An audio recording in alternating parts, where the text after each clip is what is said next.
Hello, hello, hello. How's everybody doing today? As usual on Thursday, I'm your host, Richie Thompson, also known as Richie T. Richard T, whatever you feel like calling me. It's a whole new world.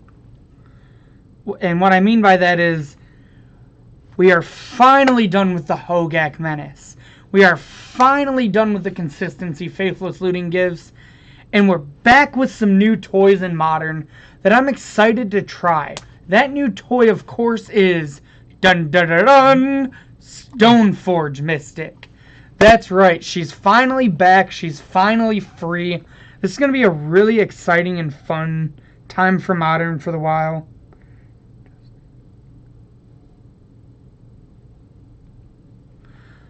One of my friends was just texting me about Historic, so I was reading up on that. Apparently, they're just like injecting cards from Magic's history, which will be interesting. But anyways, so yeah, Stoneforge MYstic now free finally. For who knows how long it should have been now, but we have her, and that's what matters. So now, what I did today for you guys is, one, it's Teferi week, so I had to find a way to fit Teferi into my Stoneforge MYstic deck, because I really want to bring you guys Stoneforge MYstic content for at least this week, maybe next week. Maybe a couple weeks after that, we'll see. I do have a Legacy tournament I need to practice for, though, so I got to play a little bit more Teamer Delver to get ready for that. But, yeah, so for Teferi week, I'm bringing you guys Blue-White Stoneblade. So, essentially, this is my best attempt to take the Legacy shell and just take out the cards that aren't Modern Legal and put in Modern Legal cards. Now, I've done a little bit of changing here and there, obviously, as your packages can't be the same. I had to go up a land. I wonder if 21 is even enough. We don't have as powerful cantrips, so I could see after today maybe needing to go up to like a 22nd, 23rd land, but that's part of what we're going to try to find out. So let's go over the deck really quick instead of just me rambling on about things that I think might need to be changed eventually. So for our land base, we have the typical 4 Flooded Strands, 2 Scolding Tarn, 2 Prismatic Vistas. You want a lot of fetch lands when you play Jace the Mind Sculptor to shuffle when you zero him. We have 2 Hollowed Fountains because our deck is only 2 colors, so we can get away with running just a bunch of basics. And that also just like makes us better against like Field of Ruins style decks, which we could potentially maybe even want to see some Field of Ruins into this deck. That's something else I could consider, maybe over one of the fetch lands and maybe even over like one of the basics, or when if we end up adding an extra land at the end. So then we have a Glacial Fortress just to try to save some life, and a couple Colonnades for when we get grindy and need to beat. So now in Legacy, we have Brainstorm and Ponder, but we don't have those in Modern, so instead we're on Ops and Serum Visions. Now, I did trim a couple cantrips because I really wanted to fit an extra Spell Pierce, and I had to put an extra land in. 20 was definitely not going to cut it. So again, we'll see how all this feels.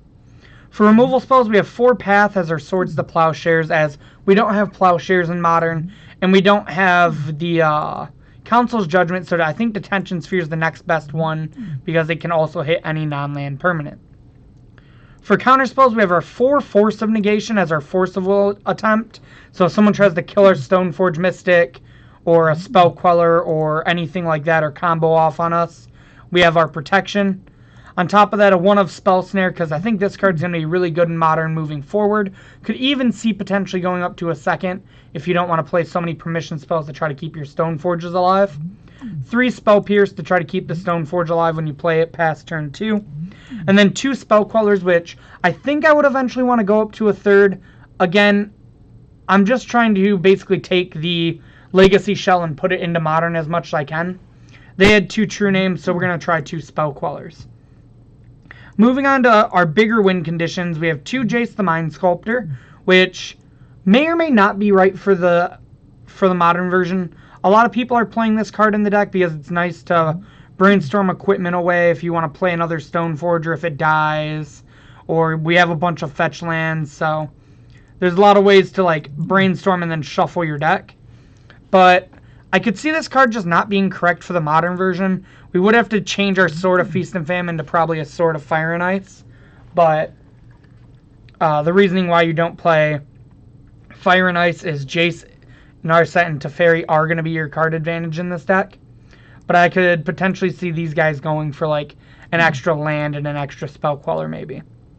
2 Narsets, a card that I'm normally pretty impressed with. This deck does have a decent amount of hits, but is also one of the cards we're going to see how it works out being ported straight from Legacy. And then we have 3 Teferi Time Revelers, which partially because of Teferi Week, but also I just think this card's very powerful. It essentially makes your opponent have to play Hearthstone. It combos really well with Spell Queller because if they kill it, or if you bounce it with Teferi, they never get their spell back. And it can also just bounce a bunch of your other value cards like Snapcaster Mage or Stoneforge Mystic. So we only have 3 Snapcasters in this deck because we are kind of spell light for it. I think this card is a 3 of. It's probably correct for these style of decks. What do you think of Geist of St. Traft here? I could potentially see Geist. I'm personally not the biggest Geist fan in Modern. I feel like it's either like a 2 or a 10 in a lot of matchups. So the matchups that Geist is good in, it's great. But I feel like Stoneforge might just do close to the same thing. Except you don't have to put the equipment in and then also put it on the Geist. You can just like put your Battered Skull in on 3. Or put one of your swords in and put it on Stoneforge. And it'll do pretty close to the same thing.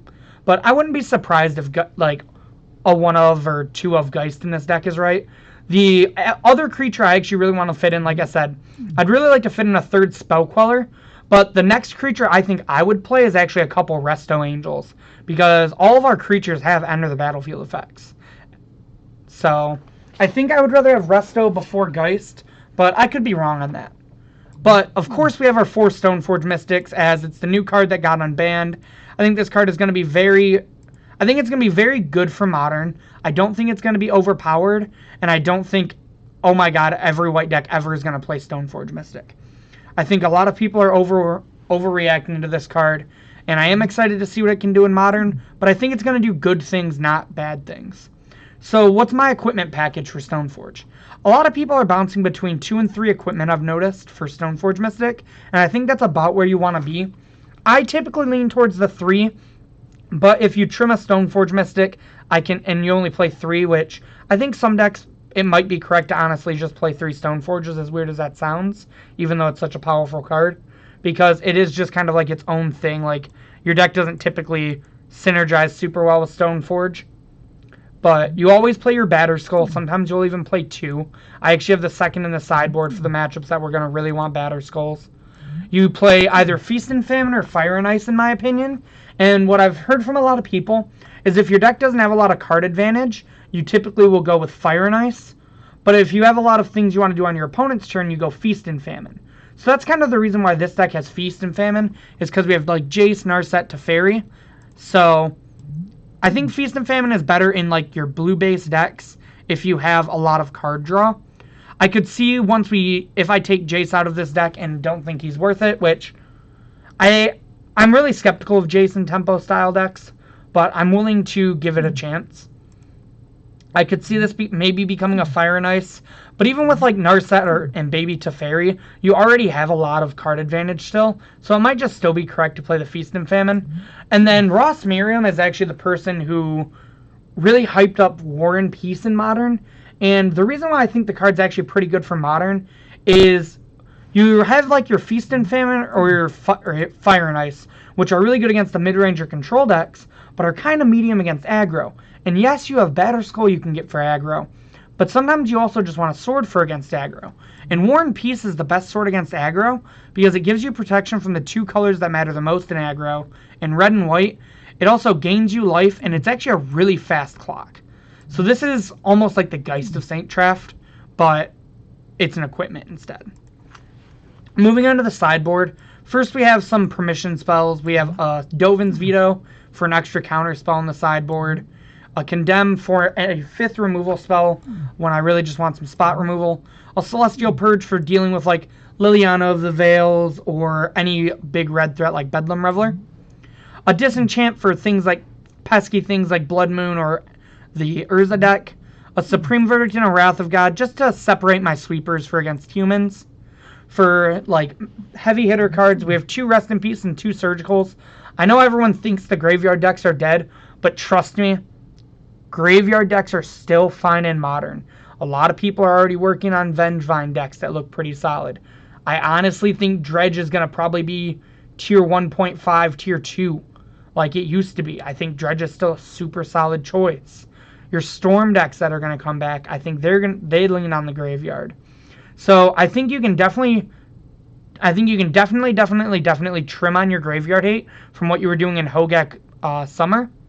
But I wouldn't cut your graveyard hate completely, because people will still be using the graveyard. It is a powerful resource. A Flusterstorm and an Aethersworn Canonist as just 2 different answers to the Storm decks. Aethersworn is a heavy hitter. Flusterstorm is a little tricky, but it can also come in other matchups. And then we have a couple extra threats in the sideboard of Vendilion Click, which goes well with our Narsets. A Gideon for when we're trying to grind people out. Gideon and his tokens wear equipment really well. And then we have the extra Batterskull, like I said, for when we either want an extra equipment in the deck or when we just really want Batterskull over like Feast and Famine. Alright, but I think that's enough explaining of the deck. So before we get to our games, as usual, I gotta hop over to our sponsors page at momsbasementgames.tcgplayerpro.com, where you can shop for any Magic singles that you might need. If you need Field of the Deads for your Amulet Titan decks, Narset for your blue-white Control or blue-white Stoneblade maybe, Aria of the Flames for your Storm sideboards, or Skewer the Critics if you really like to burn people out, Mom's Basement Games is the best place to shop. If you're watching on YouTube in the future, thank you, I super appreciate it.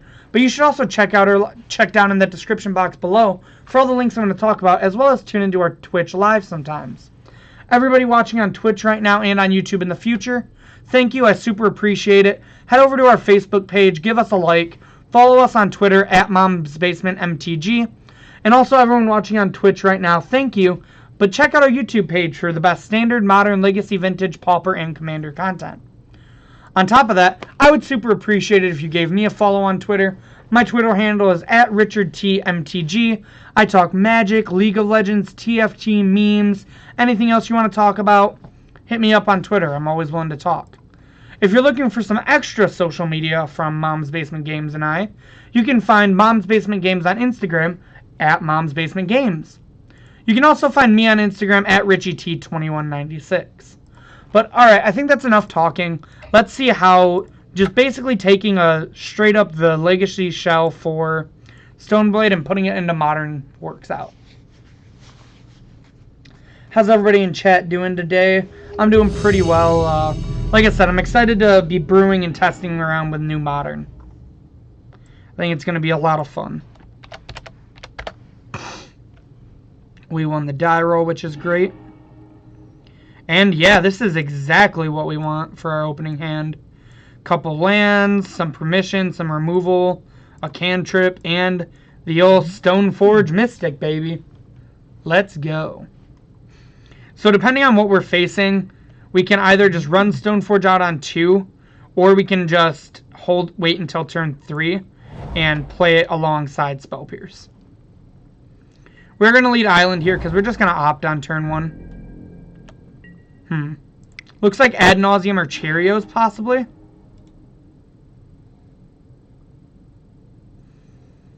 Let's go ahead and bottom that. Narset's pretty good.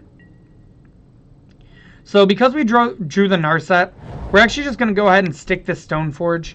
As I said, I'm pretty sure it's a combo deck anyways. Opt. Interesting. Maybe it is just blue-white control. Or maybe it's a Stoneblade deck of their own, or like a Delverish deck. So against them...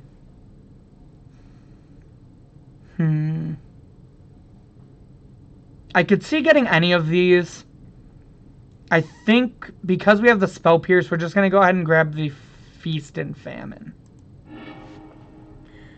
It's the best sword we can just like hold up. If they are combo, making them discard is going to be pretty good. And it also is just like a pseudo mana doubler.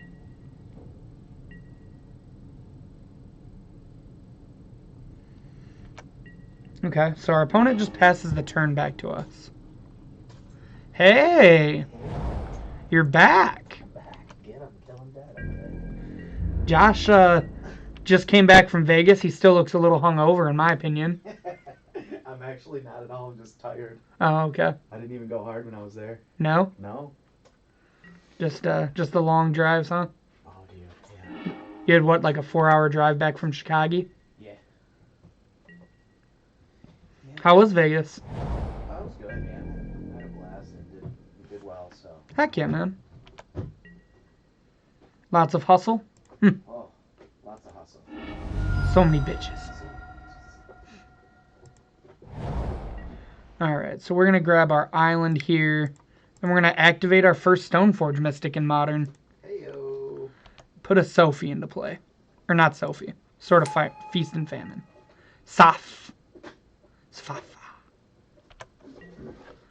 Mufasa. Okay. We drew a War and Peace. Not bad. So we're going to go ahead and equip our sword.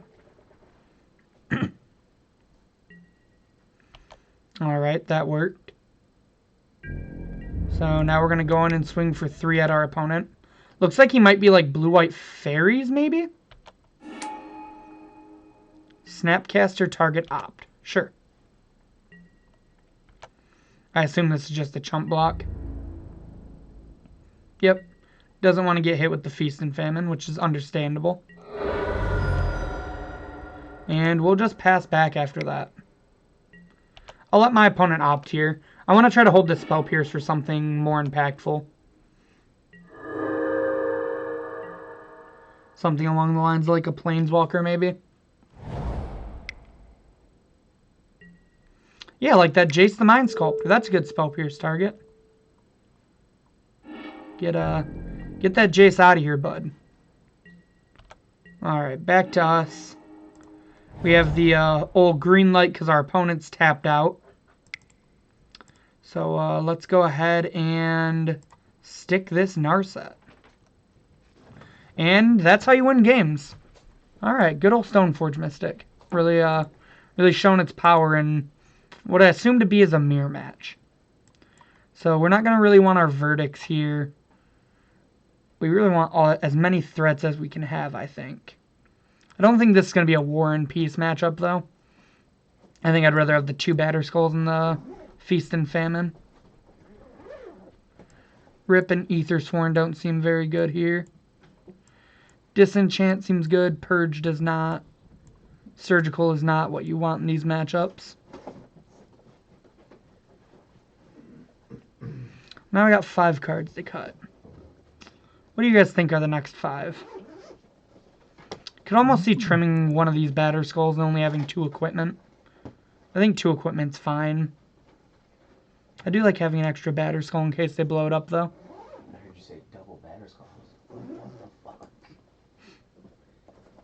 That's great. A lot of people are saying you gotta play 2, so... I don't know. We'll see. I think we're gonna trim 1 here, though. Don't really want too many Batter Skulls. What are the other 4 cuts? We might have too many cards for, like, the control style match.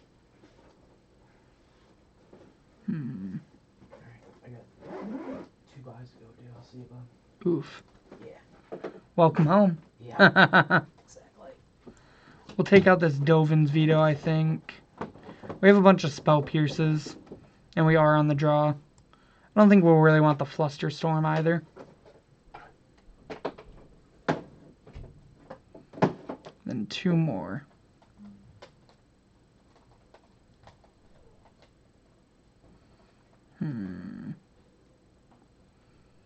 Let's go ahead and... Did the Condemn not get registered? That's weird. Huh, we only have 14 card sideboard for some reason. Good old Moto things, am I right? Yeah, I think we're going to go ahead and trim a path. And then... See ya.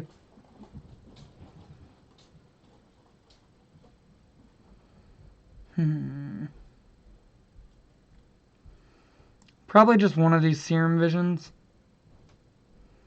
These matchups are probably going to go pretty long. And we don't typically want to tap out on our turn, so...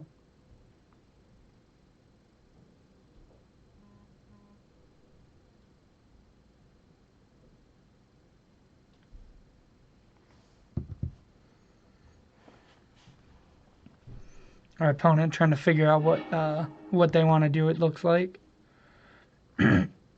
So this is an alright hand.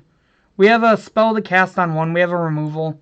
Not really happy to have this equipment, but we can maybe shuffle it with a Jace. But Gideon's an all-star, so I think the Gideon alone is reason enough to keep this hand. Alright, there's the Jace to go with it. So I think we're just going to lead on Island Pass again. We can always pass on our turn, and I really just want to cast this Opt. I would like this to get a Hallowed Fountain if possible, but don't really want to shock for it if I don't have to. Ooh. Give me that Stoneforge.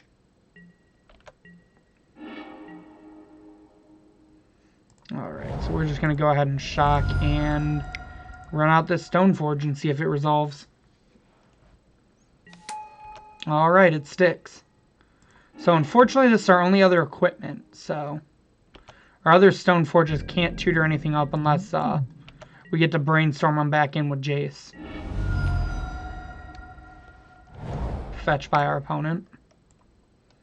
A path actually isn't that bad for us here, because we kind of want the extra land. A V-click. Joke's on you, opponent. My hand is gas.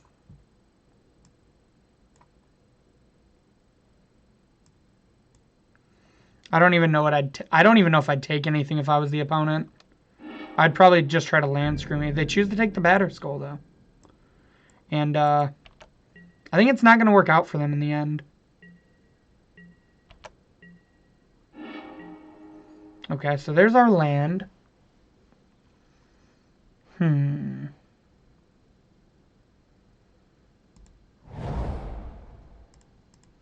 I think what we want to do here is we just want to grab our Hallowed Fountain.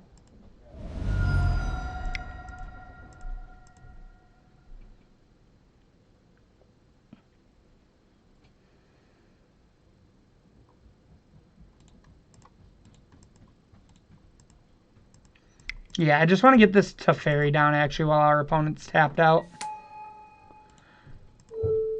Then we're going to bounce the click, because I don't super care if they cast it on their main phase again.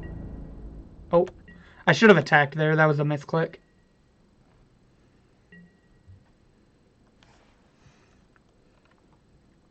So our opponent should be at 18 here.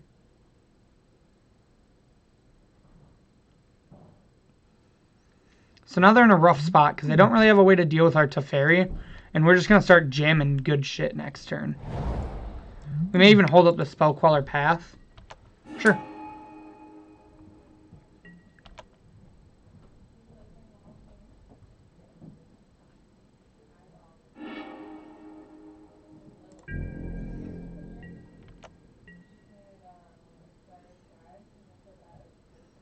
Yeah, I think we're actually going to just hold up Spellqueller Path next turn.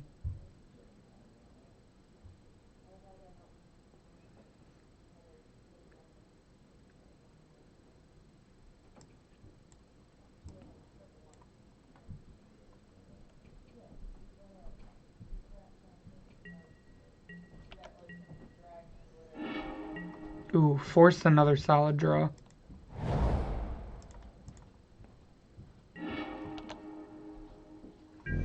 So we get to put in the Feast and Famine if our opponent doesn't make a Spellqueller.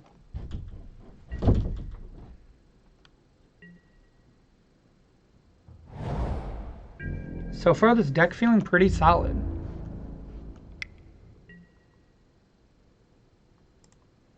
We're going to go ahead and just path. They can't respond because of Teferi.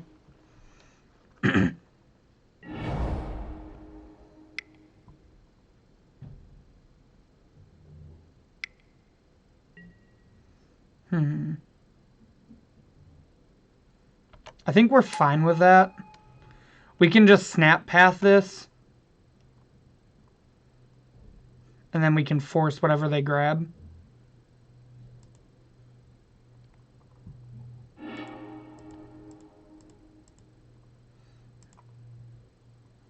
They grab a Sophie.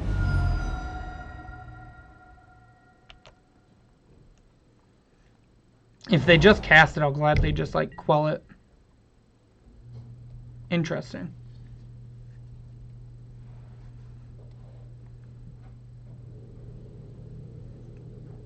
Sure, you can have your 1/1.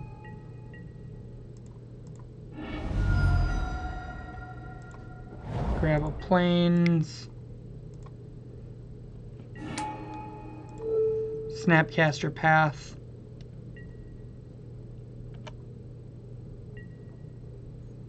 Then we'll path the Stoneforge. It is ramping our opponent, which I don't like, but I think we're fine with that.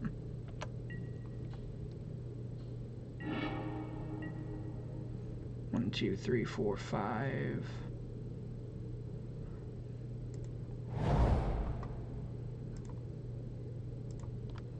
So we'll roll Teferi up. Go into combat. Just attack for 2 here, I think. And then what we're going to do is we're actually going to hold up Spell Queller with Stoneforge Mystic and Force of Negation. So I feel like pretty much almost all of our bases are covered this way. Hey, what's up, Luke? Glad to see you in chat, man. Doing our best legacy interpretation in Modern now. We're gonna fire up the Colonnade, eh? Well, that one's kind of unfortunate.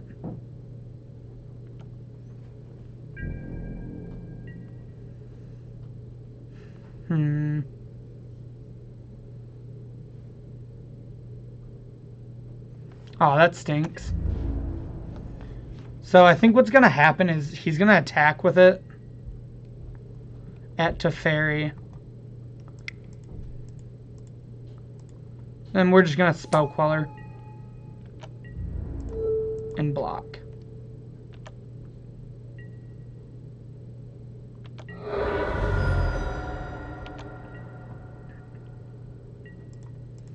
That play kind of stunk for us, but I think we're fine with it overall.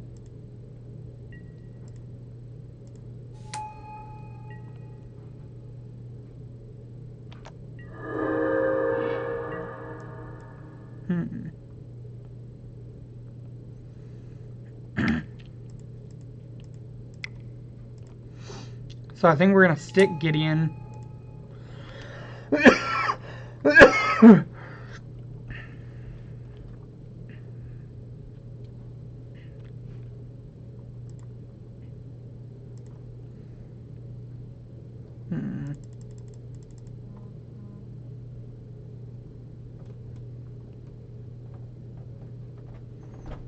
Then we're going to 0 Gideon.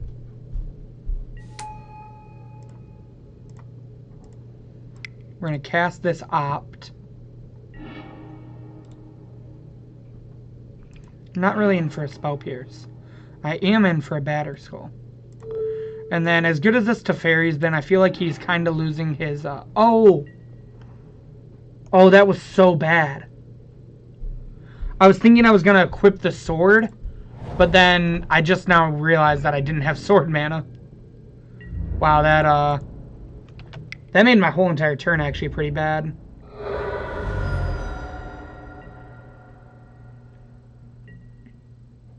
I got a little bit ahead of myself and was thinking my sword was already in play.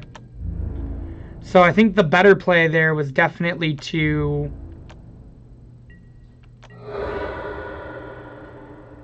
It was definitely to just... Just equip the Feast and Famine, actually. Should have just held on to Gids. Kind of getting force flooded here. So what we're going to try to do is we're going to attempt to equip this to Snapcaster. Go to combat. Attack with both of these. Yeah.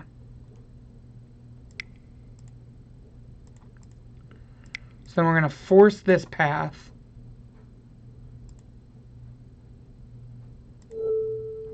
Thank you. Like, why is this not working?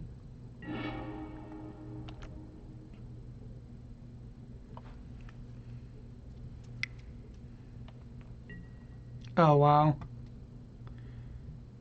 They unfortunately had double path.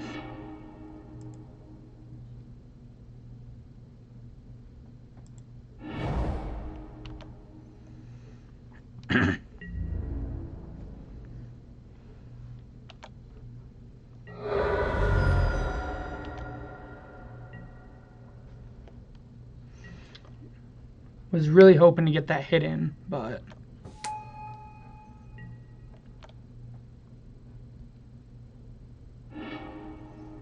Yep, they got their own feast and famine.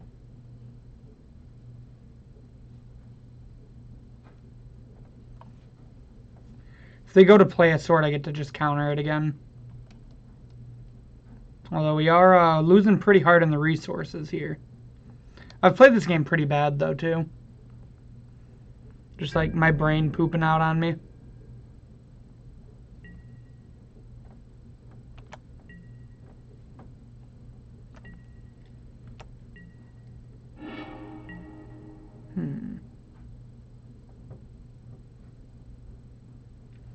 Snap is not the greatest here. So we're going to go ahead and equip Feast and Famine. Go to combat. Attack for 4. I assume my opponent's going to just chump.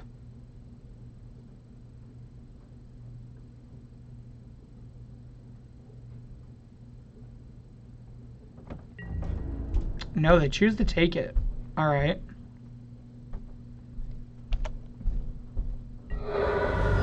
So with the trigger on the stack, we're going to activate Stoneforge MYstic and put Batter Skull into play.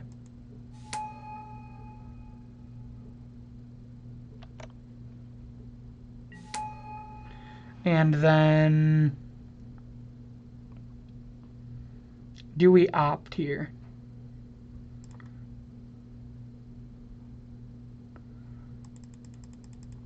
I think so.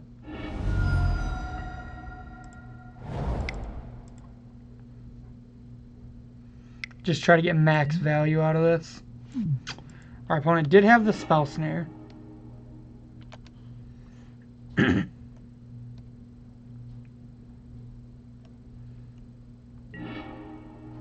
They discard the Fire and Ice. Okay.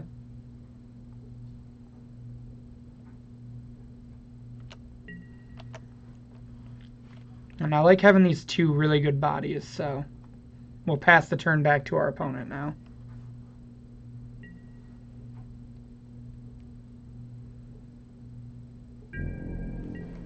OMG, what?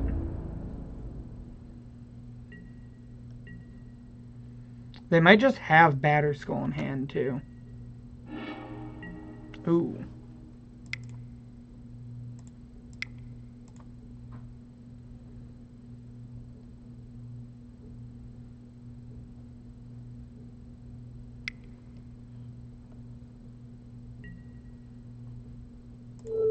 We'll force their force back. Yeah, this definitely changed. So now...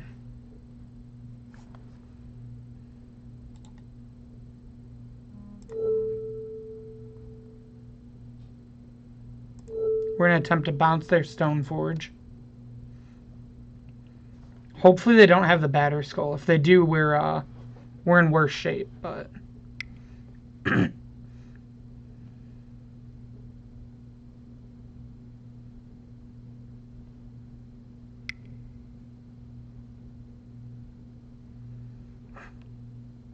Oh, the Night Ally does have Pro Germ. That's actually sweet. I didn't think about that. Good catch, Alex. Or wait, no, you're Travis. Death by Taco. I will get it together one day. You guys are both named after food. I'm sorry.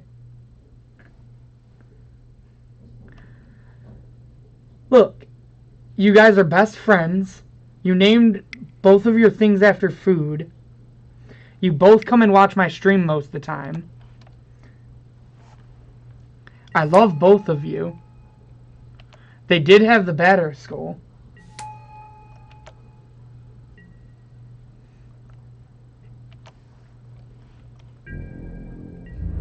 I love you, Travis.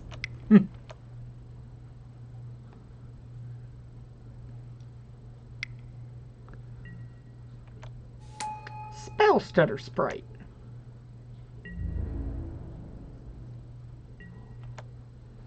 So I assume Colonnade's going to come at Jace this turn.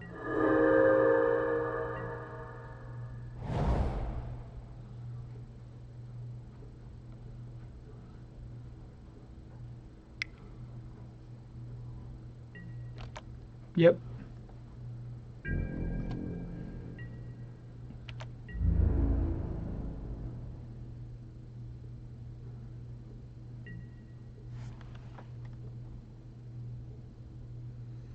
Hmm.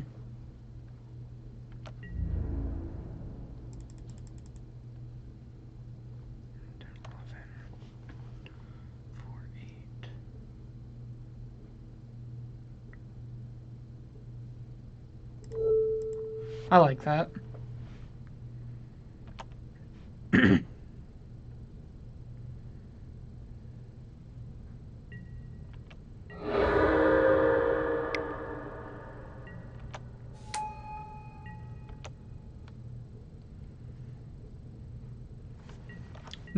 No other equipments for them.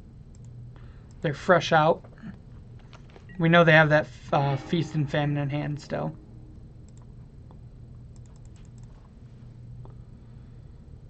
What if we actually equip this to the Stoneforge?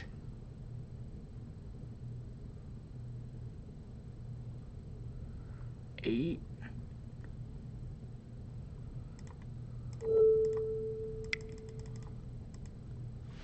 Yeah, I think I like this. Hiya.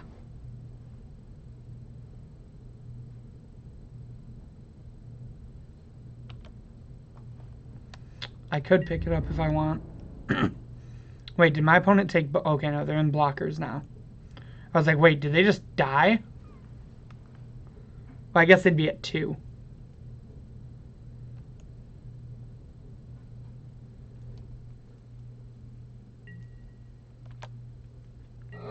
Yeah, they just choose to take the hit.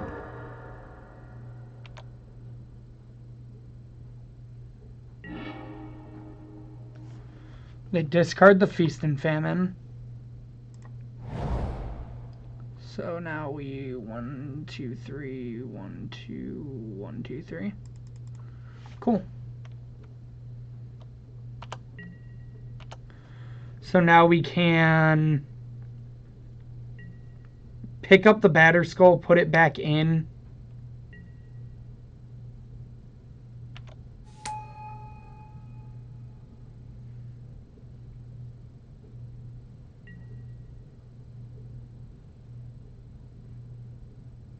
Yeah. I forget. I think it was like Allie. Like everybody on Twitter has been talking about how that's the correct way to do it. I would have never known otherwise. Why didn't I force this Jace? Real question. That would have been the play, guys. It's okay. We're chilling. This I am a ding dong. You're not wrong. So it's... How do you hold priority on Moto? I can't remember how. Isn't it like Control C, I think? Just Control?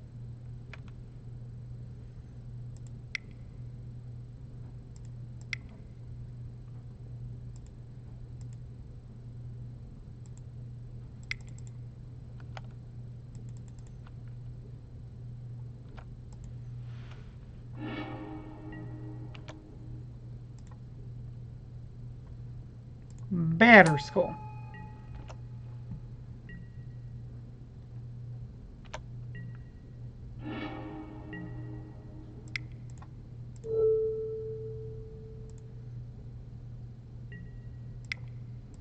We should opt for a removal spell here. That's not a removal spell.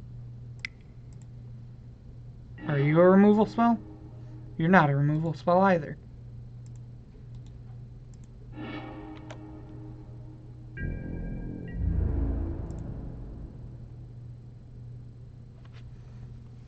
What if we kill Jace? No, I think we swing at our opponent, make him block.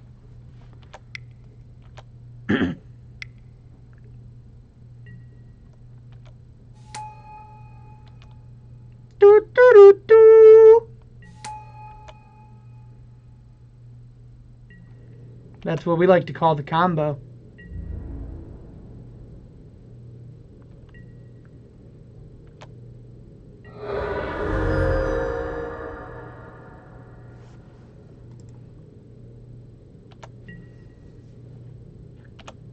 Alright, back to you, Opt. You are staying alive, as the kids say.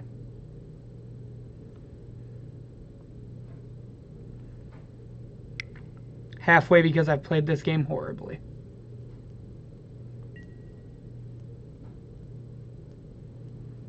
Wow, I've played this game bad.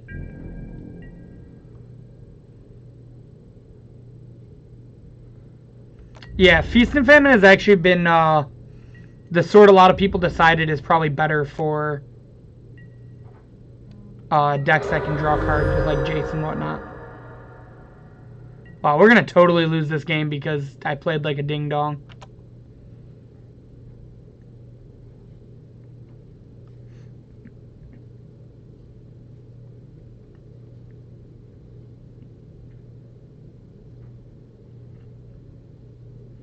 Yeah, I mean, play bad, you probably deserve to lose, so that's the reason we're going to lose this game, I think.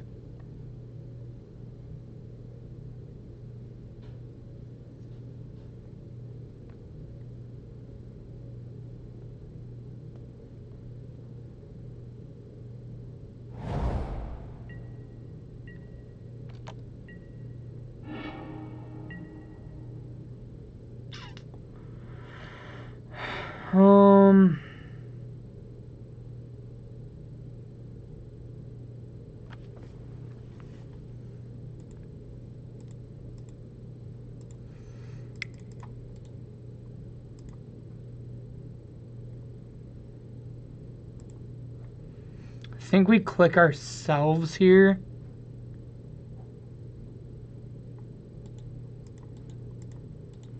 Guess we don't have to do it now. But if we do it now, we get to attack.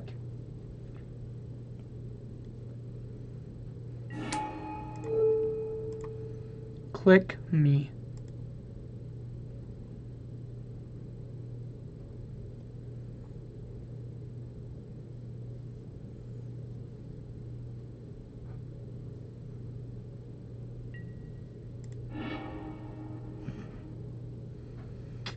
I remember when I thought 21 lands wasn't going to be enough. Boy, howdy.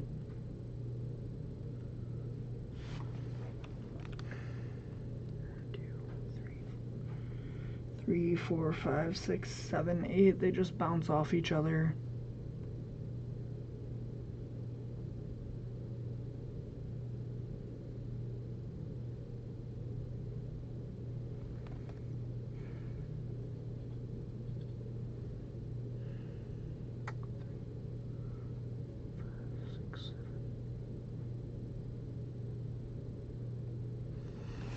Yeah, I mean, we just have to pass here.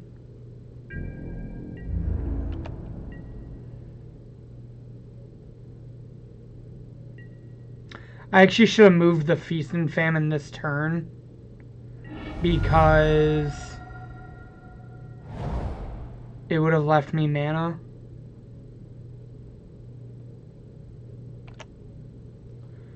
I was thinking I wanted to be able to bounce the Batter Skull, but that actually doesn't matter.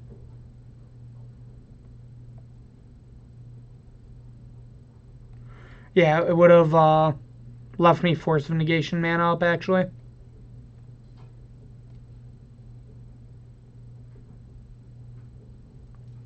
Man, we threw this game away so hard. Resto's looking super impressive.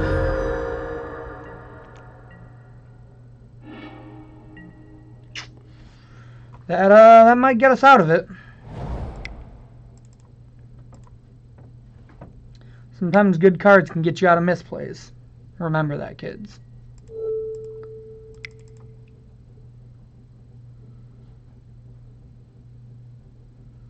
Come on, have 2 blanks. One time. One time for the one time.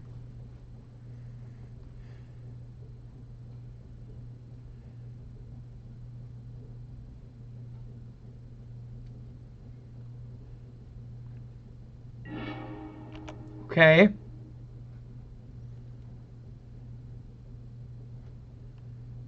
Come on. Let the Teferi resolve, opponent. I need this.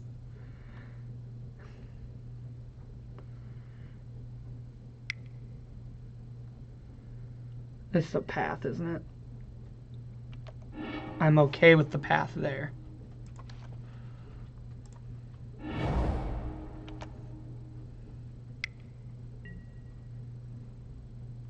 Okay.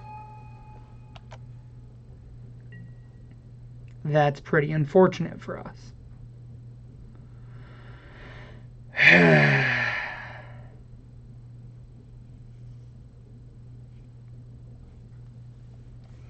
Man, I thought we were actually going to get rewarded.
Teferi.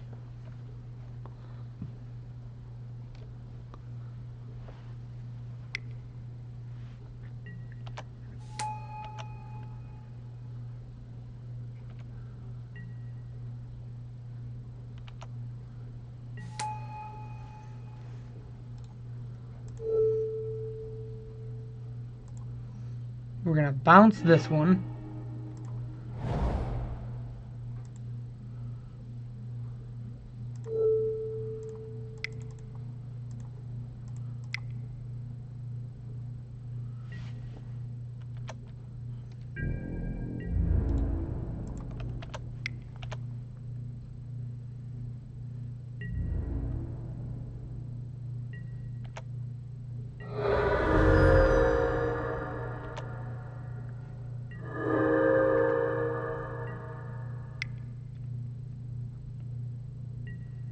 This game has been so stupid.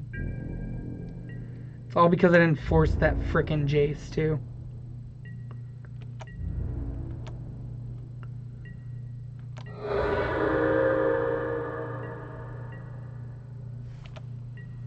Okay. Do we have any good targets for this? Not really.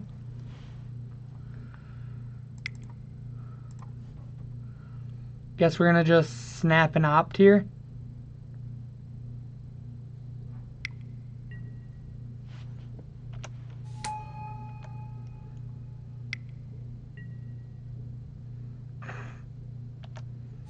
Okay.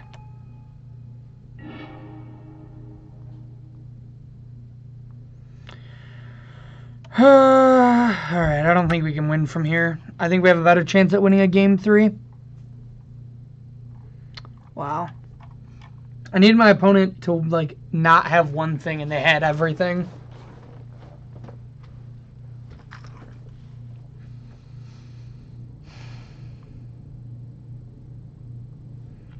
How to sideboard on the play.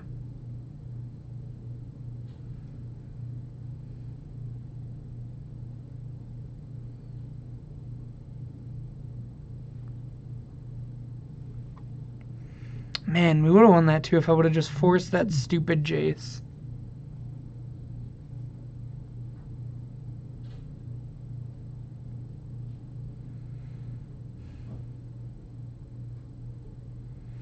I think I'm happy with this configuration.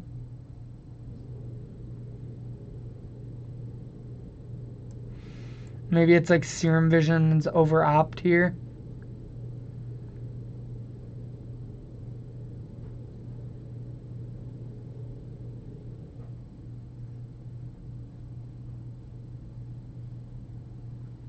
Yeah. Would love to be on the play. Would love to keep this hand.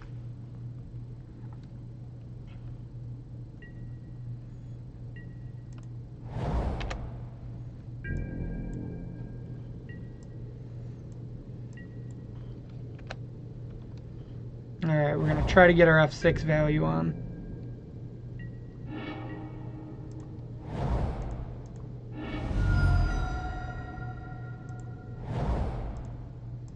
Here's the hope and no spell snare.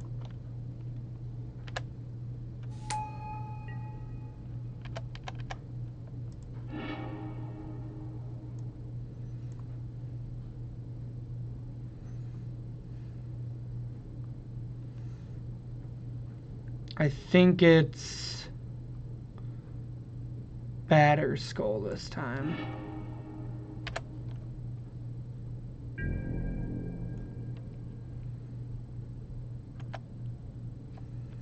Skull is just the more powerful card on its own.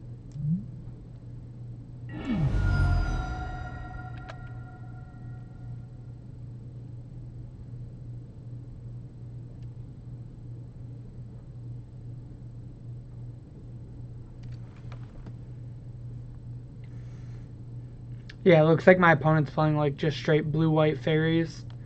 The probably the old standard deck is my guess.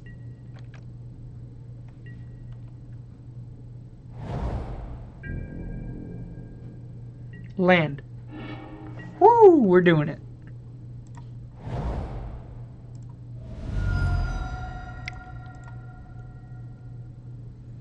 Go ahead and Serum Visions. Sure. Go ahead, opponent.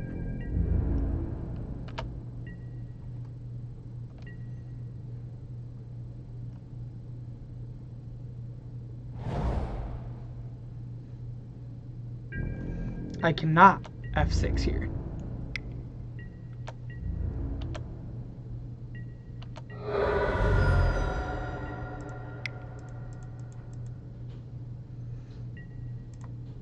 Put in the skull.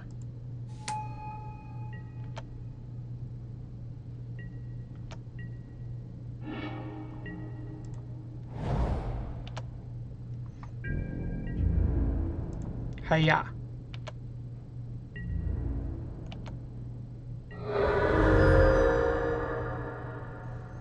I'm pretty happy with everything, so I'm just going to pass here.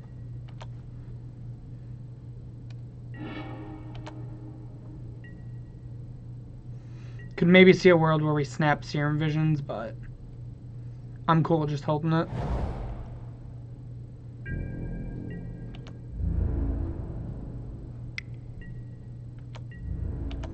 I will take the 1.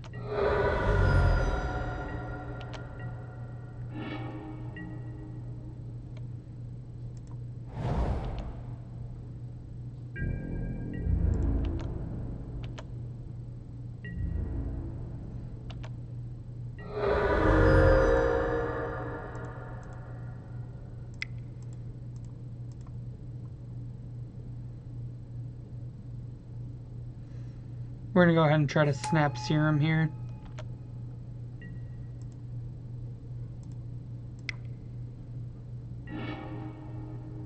Ooh.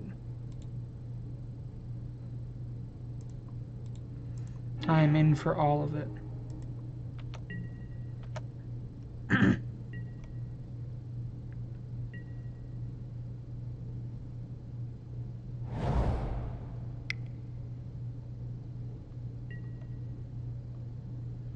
Yep, you have a Jace.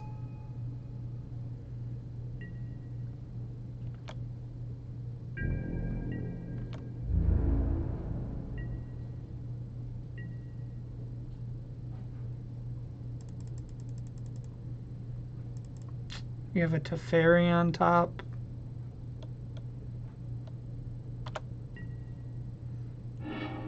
Oh, what? Oh, bitch. I put it backwards. I'm good at Moto, I promise. Oh, guess we're pathing this now.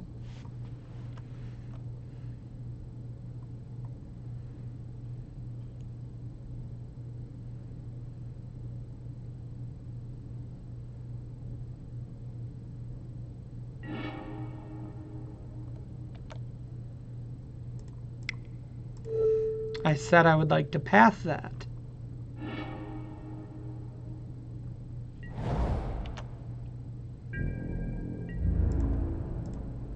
Hit Jace, hit our opponent for 1. Dang. Why didn't I Spell Pierce? I'm trying to play too fast now. Fuck.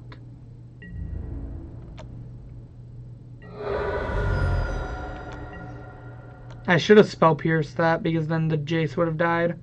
But I just like had my brain hard stuck on Spell Piercing whatever my opponent plays next turn.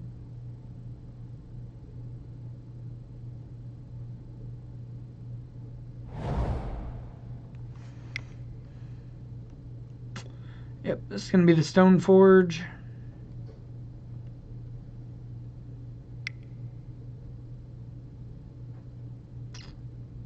Their own Teferi, maybe?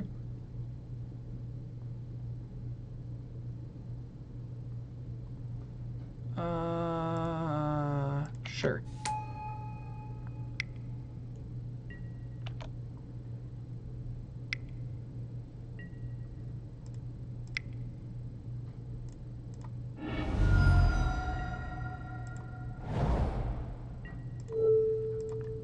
And we'll disenchant that.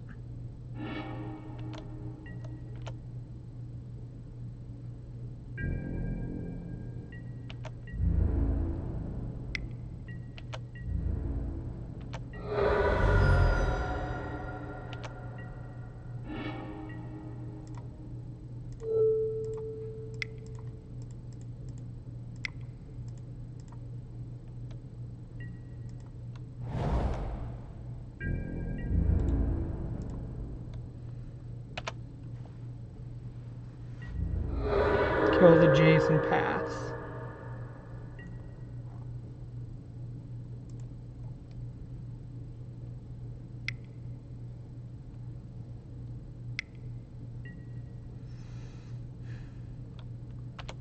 Cannot Spell Pierce this one.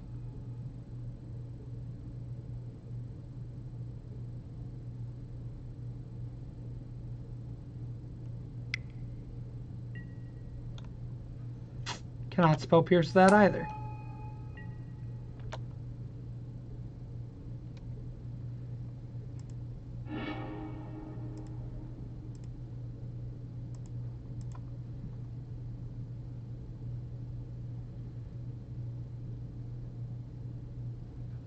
One, two, three, four, five. 3 mana.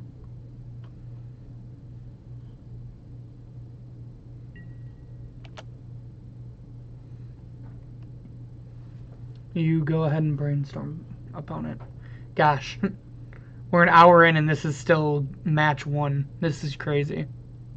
Welcome to New Modern.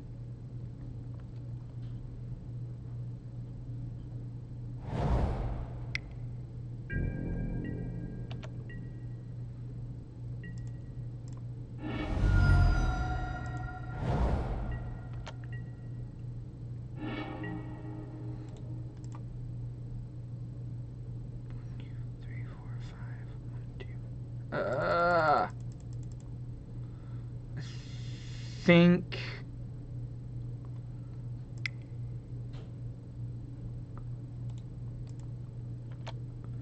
we move to combat. We swing at Jace.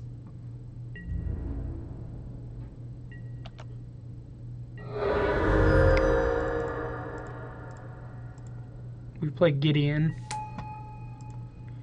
We zero Gideon. Then we pass it to our opponent.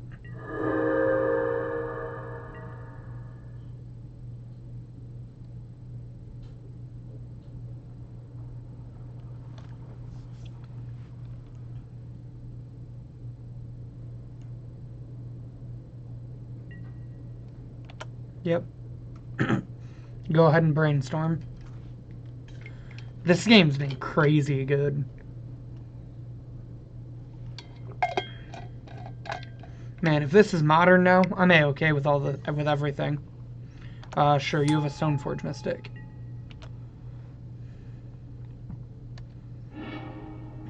You got a Batter Skull.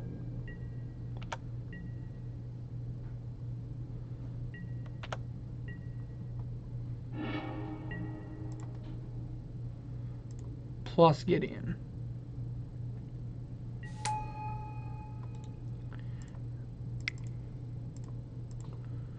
Animate a Colonnade. Go to combat. Animate, block, block, block. All at the enemy.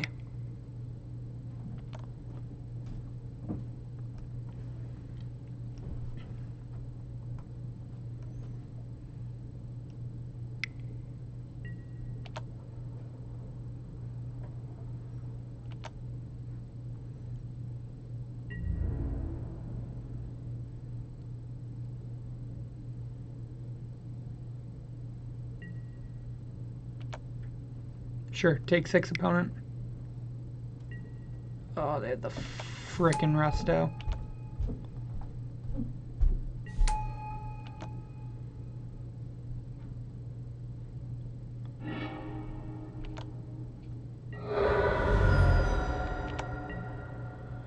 Alright, you're at 4. Go ahead.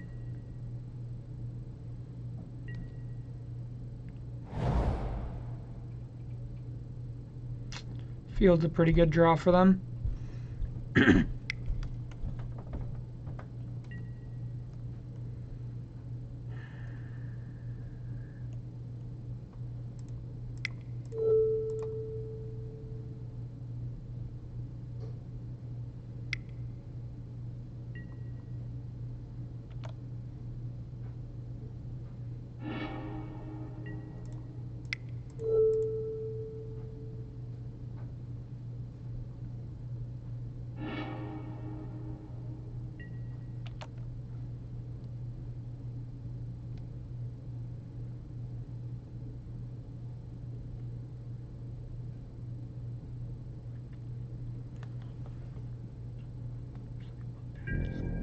Wait, is my opponent dead?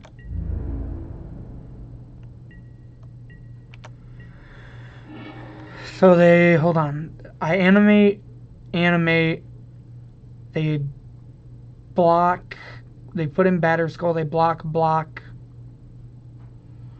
I think we can Serum Visions here.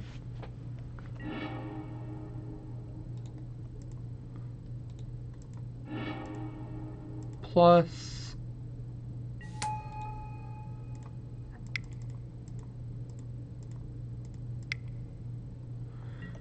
go to combat. Attack all at the enemy. Oh no, because they gain 5 life. Duh.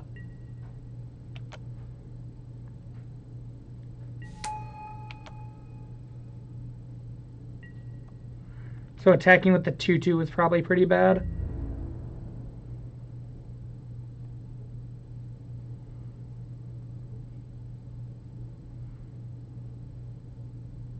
Yeah.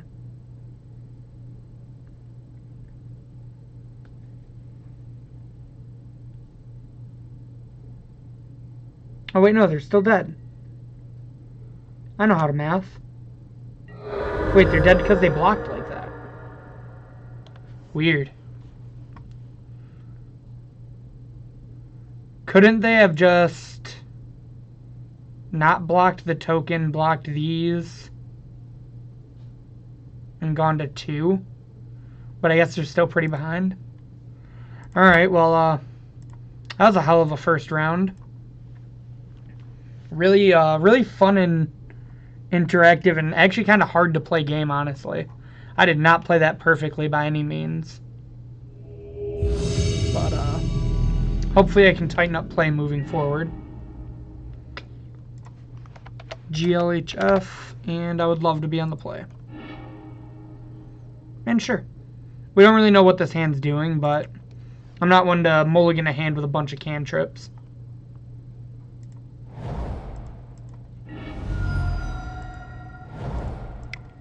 Use Vista since it has to get basics. I think we're really looking for gas, so we're going to go ahead and double bottom.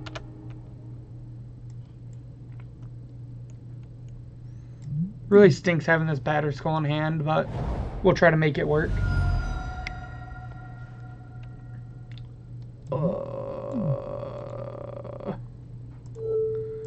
No, because I know what that card does. That card kills people fast. Really stinks to send that op to the nether, but...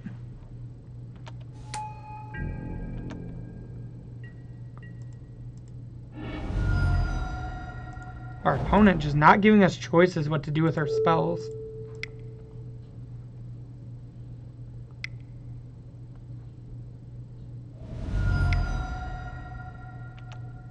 Okay. Guess we're just going to get blown out today. We're going to draw both of our equipment for our Stoneforge.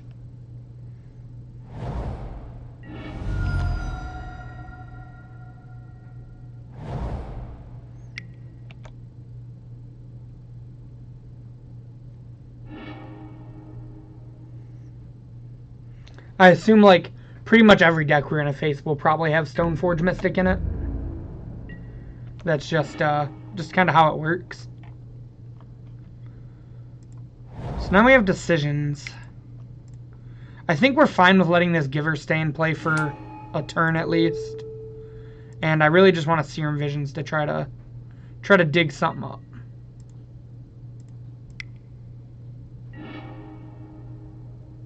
Could have tapped better for that and left this up instead.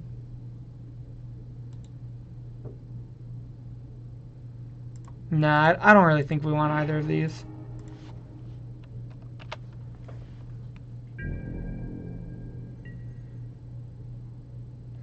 Next turn we can either play a Batter Skull or equip Feast and Famine and attack. Depends on what our opponent does. Looks like they're really digging for something, so... The deck might really rely on Sigarda's Aid. There's Stoneforge Mystic. Big shocker, our opponent's playing Stoneforge. Yep. It's kind of what I figured. Oh no. Hello, darkness, my old friend. I thought I countered you.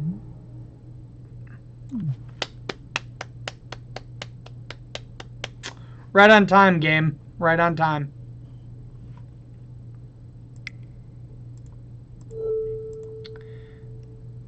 Oh, this was dumb. They just... Yeah, whatever, I guess. I'm playing like shit. The fucking Giver's there. I don't know why I equipped that.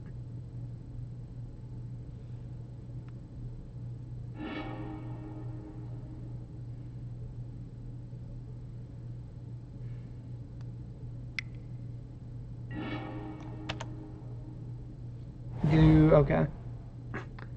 Sure. Cute opponent. Your deck does nothing if you have Sigarda's Aid.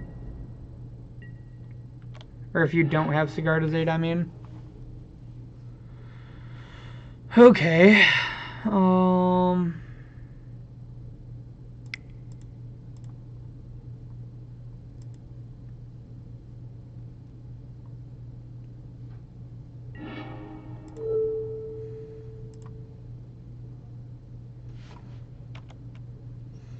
that plays, I suppose. Oh yeah, they can play them too.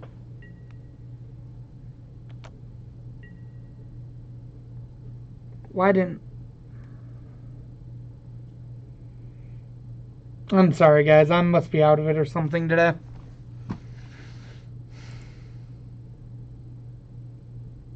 Gosh. I promise I'm not this bad at Magic normally.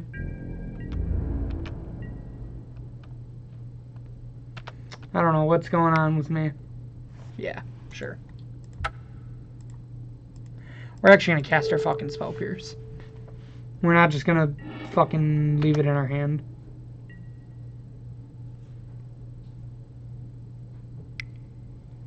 Hey, what's up, GP? How's it going? I've probably thrown this game about 700 different times.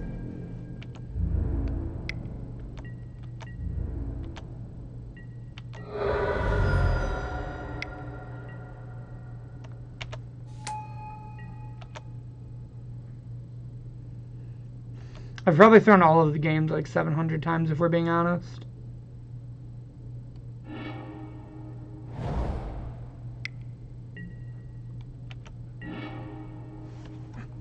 Yeah. Whatever. I apparently don't know how to play Magic is what that taught me.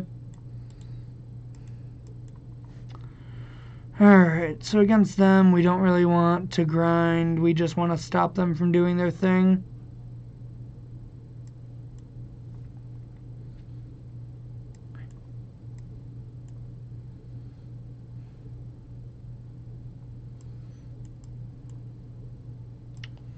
None of these cards seem good here. Doo-da, doo-da.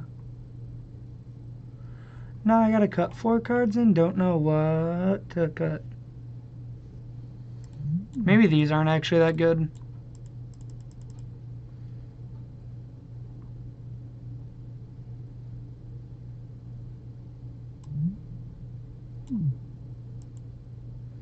Could see Narset not being great here.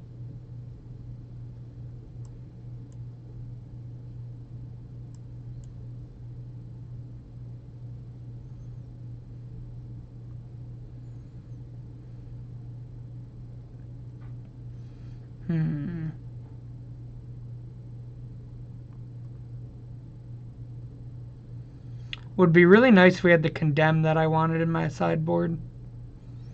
But for some reason it's submitted without it.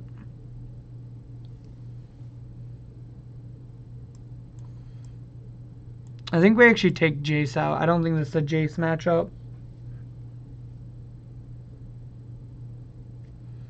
Again, I don't really think we're trying to grind them.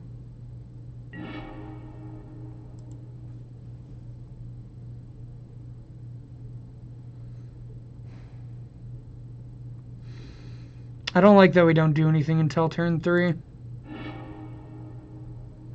This hand is much better. I could see Wrath being fine, Kruk, but like, I don't know what Wrath is better than. I think we're gonna just bottom one of these snaps.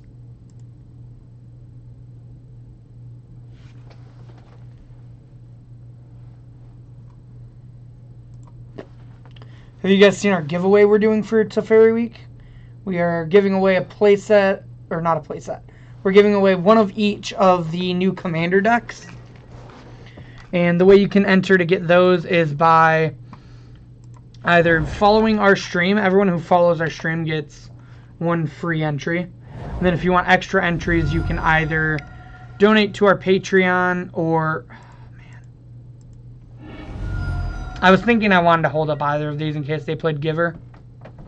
But now I have to Spell Pierce this and not have white mana. By donating to our Patreon or subscribing to our Twitch. Yep. Now we're probably gonna get got by a turn 2 Stoneforge because I didn't yep. Wow. Really wish I was fucking good at this game, guys.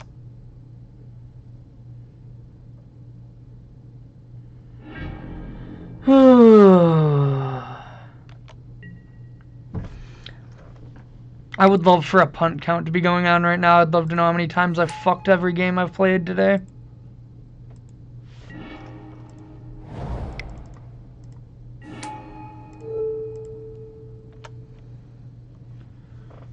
Geist, Batterskull, Serum Vision, Stoneforge. Guess we take the Batterskull.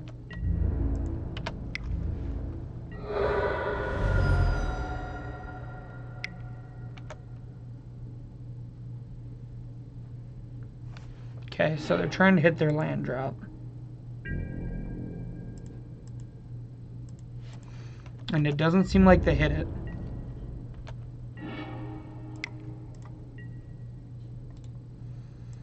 Feels bad to bottom that.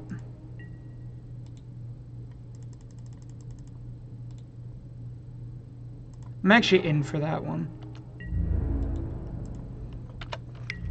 The reasoning I kept that is if they don't have anything to do and they just play Stoneforge, I would love to get to Spell Snare it.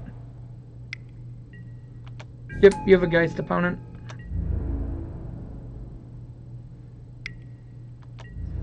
Think we can actually race a Geist here, though.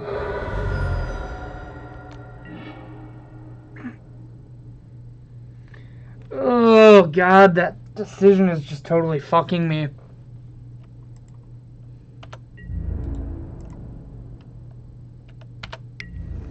We're winning this race currently. Oh, deal. Did not expect that.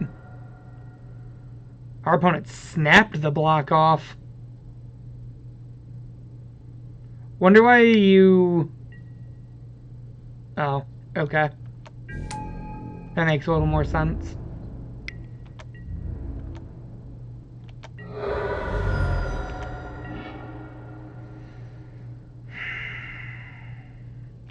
And that'd be nice because then they can't animate Ink Moth and block.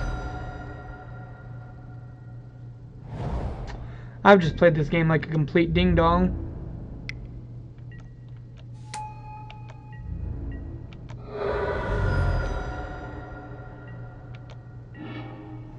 Hey.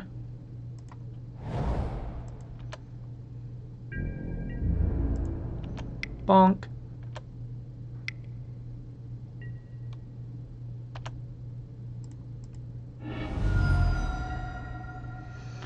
Four, five, six, seven, so we cannot shock.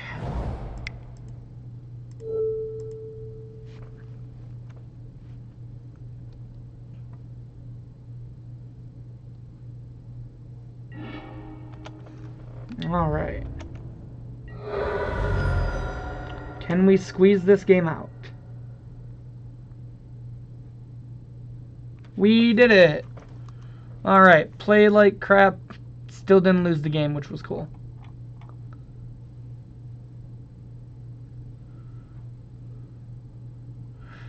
On the draw. Do we want to change anything?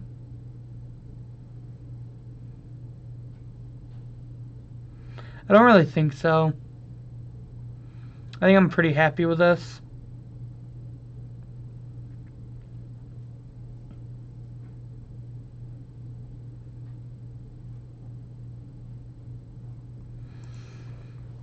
Again, like I said before, I'm not, or like I said in the beginning of it, I'm not set on like Jace the Mind Sculptor even like being needed for this deck. Cannot keep this one, that's for sure. I could very well see it just being like extra interactive cards like Spell Queller and an extra land even.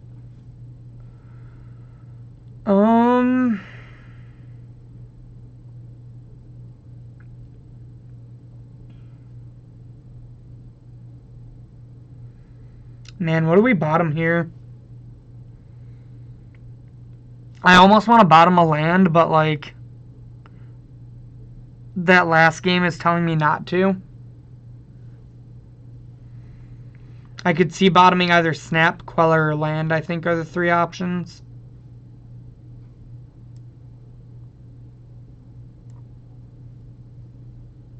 No, that's not what I want to do.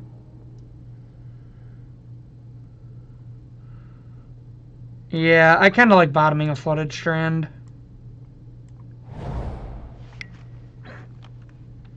Must be nice to have Cigar to Aid turn 1. I guess, like, you mulligan hard for it.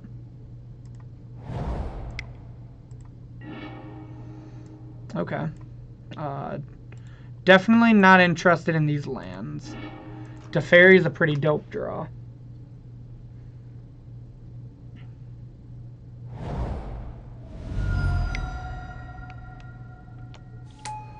Oh, we found our path tart. Alright.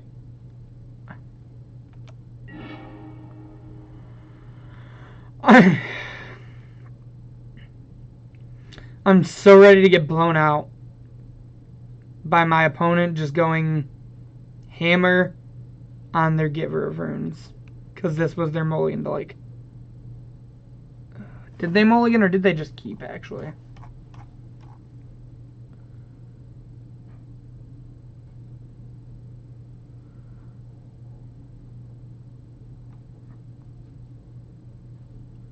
Mulligan to 6.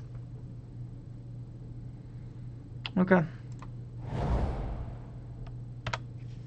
Flooded Strand pass.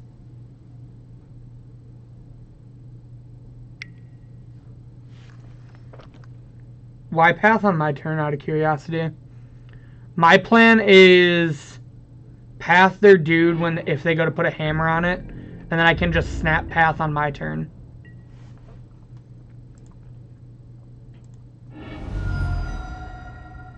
Oh, I guess if I just path there, then they can't give it protection. Yeah, I told you, we're going to see how many times I can punt, because I haven't fucking played Control in forever.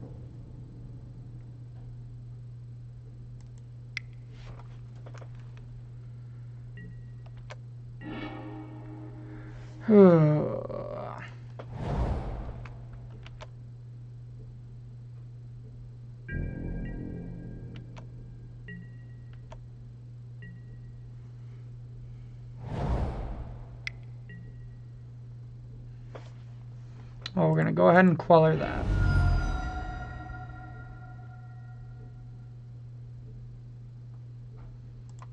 Island. So we can queller this.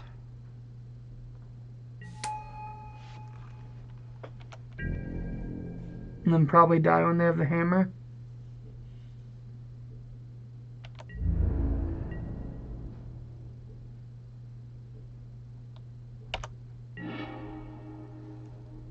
So what do we do here?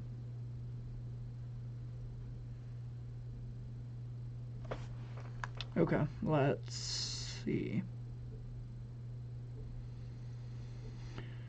We don't want a Teferi. Or wait.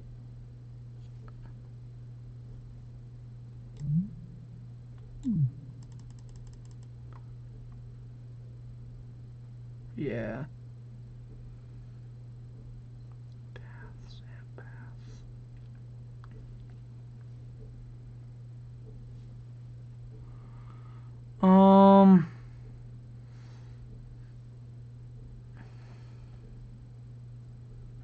Yeah, I don't hate that.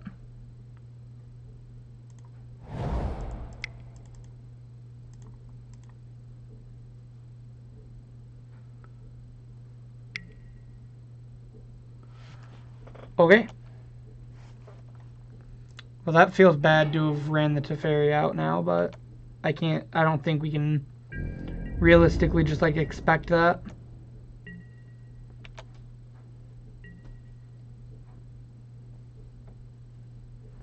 I mean, I wouldn't say it's okay.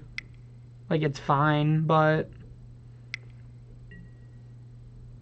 Like, we're dead to a lot of things.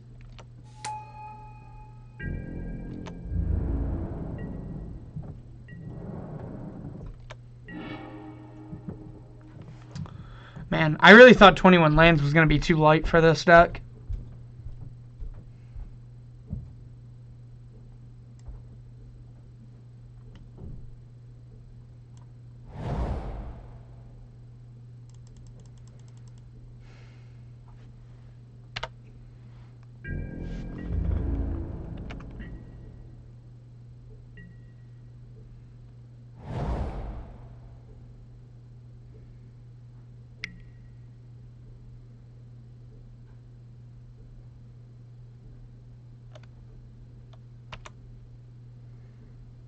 Okay, so we get to kill their givers now.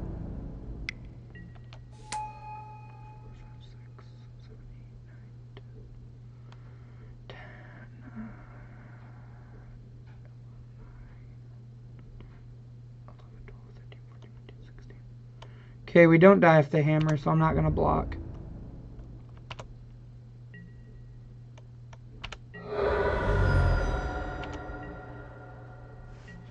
Okay. So now we path this one.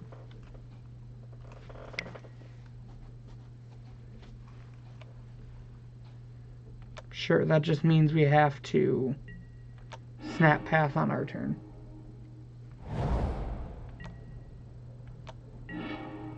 Okay.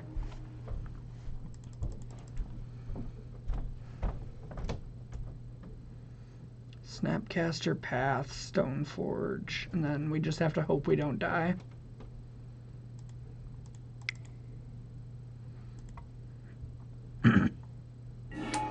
Yeah, I mean, I think that's the line. We just have to get these givers off.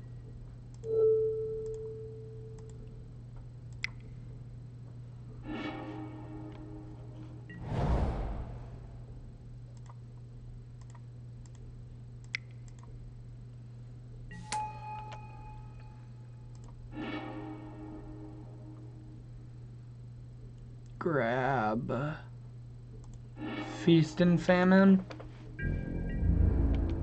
because it pressures their hand.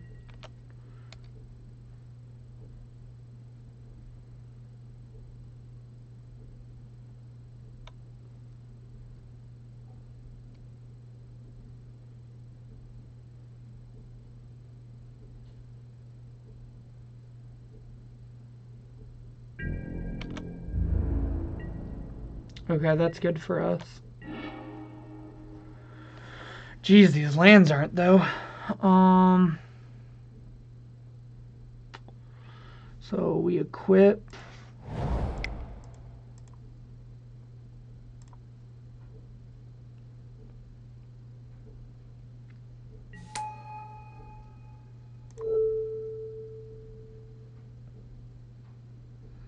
This to Snappy.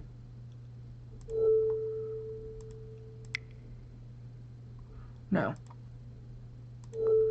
We equip this to Stoneforge.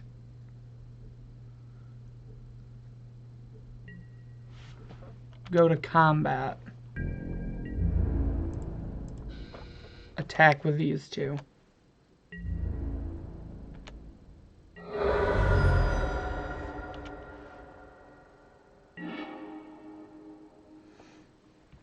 And then pass the turn now.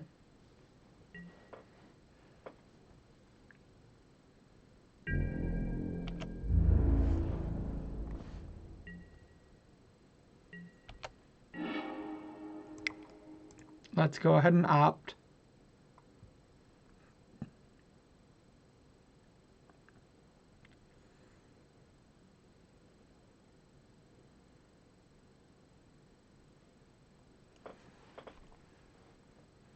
Our opponent's deciding if they want to counter the opt or not, it looks like.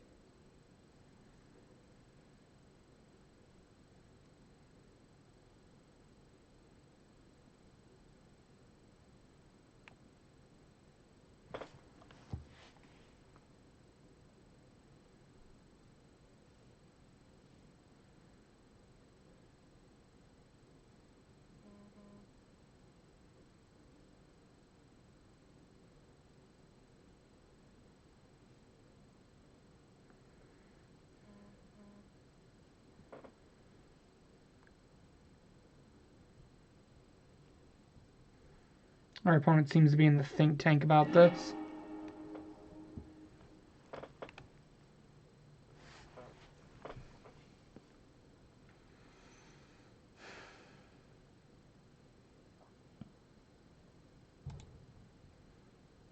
I don't think we want a V-click.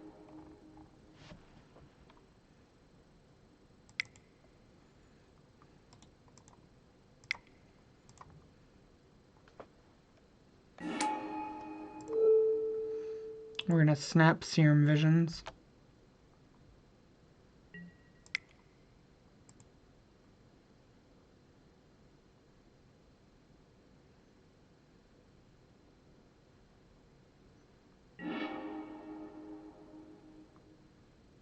Okay. I like all of this, I think. Maybe not this, but I definitely like this. Go to combat.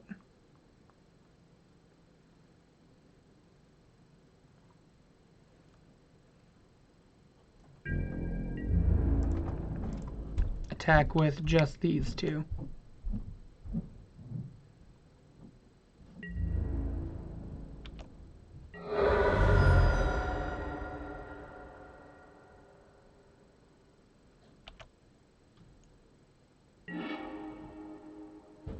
They discard a Spell Pierce. We don't actually want to play this Stoneforge. I'd rather hold up Colonnade and also not shuffle my deck.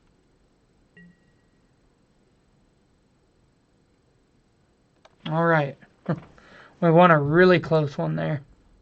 So, 2-0 so far. I'm actually pretty surprised we don't flood as much as I thought I would. I was thinking about it more and talking to people, and I really felt like 21 lands was probably too light, but I'm not actually sure about that. Hit our opponent with the GLHF. And we're going to mulligan a no-lander. Yeah, sounds great. Put this Batter Skull back in our deck so we can get it with our Stoneforge. That's what we like to call a combo.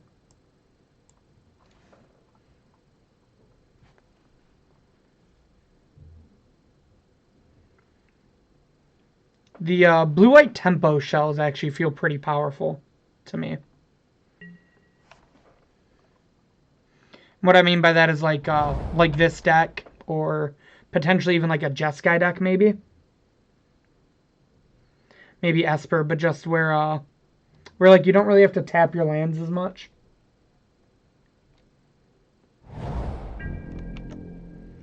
Our opponent probably also Stoneforging is my guess.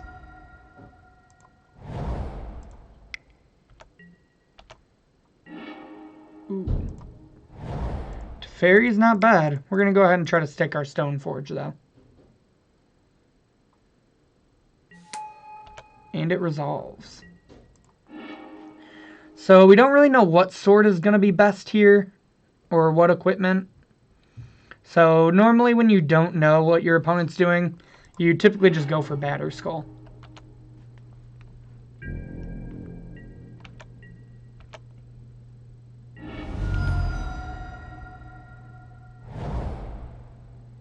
Okay, so our opponent is Stoneforging most likely. Esper Stoneblade from the looks of it.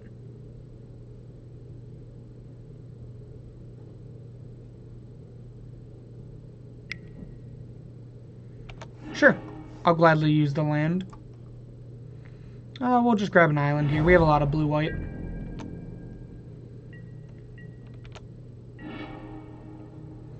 Okay.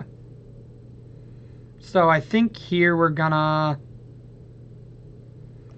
We can't really play around anything, so we're just gonna try to stick to Fairy.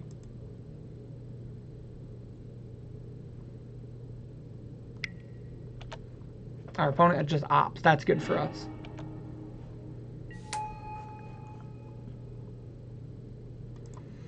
Not really interested in anything. Our hand's pretty good. We might want to spell for this Snapcaster. But I think we're just going to start by plussing and then putting this Hallowed Fountain into play tapped and passing.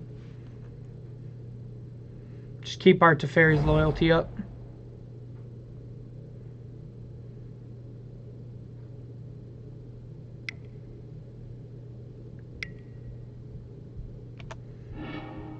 That's really good for us. That means we get to hold up our Spell Queller with our Teferi. And our Force of Negation back up. Alright. So yeah, we're going to just play our land. Am I interested in this? I think we have enough up that I don't really have anything I necessarily want to bounce right away. But I do really want to draw a card. Just start getting some card advantage going on. You can only force on your opponent's turn is the thing. Oh, well, I guess they were tapped out. Yeah, I get what you're saying now. Yeah, I figured it out. Sorry about that. That's an interesting choice. I don't know what I prefer between Batter Skull and holding up Spell Queller. I think the Batter Skull play might have been better.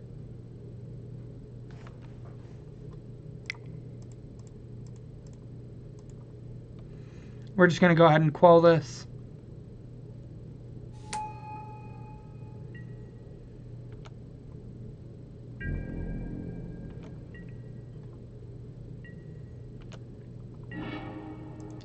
Kind of unfortunate we minus Snap last turn actually now, because I would have definitely liked to have been able to bounce this Spell Queller and just exile this Snap permanently. Yeah, I get what you're saying. I valued the Spell Queller on their turn more than the Batter Skull, and I'm not sure if it's correct or not. 1, 2, 3.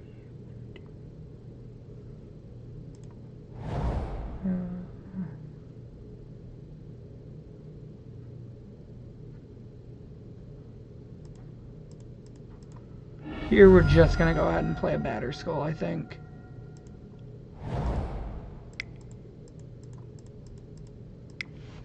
Because now we're not holding anything up either.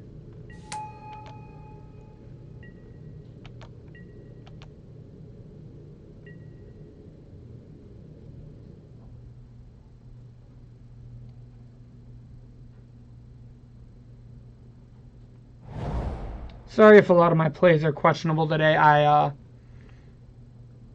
haven't played blue-white cards in Modern for a while. And when I have, they've been in more of a tempo shell. I'm going to get that out of here. I would like to keep both of my creatures.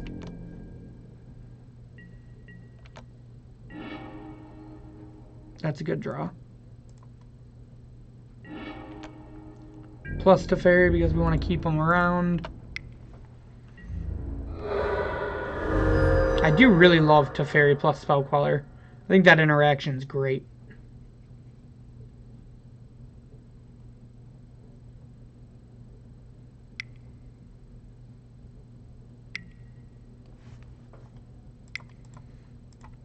Now we get to Snap Force it.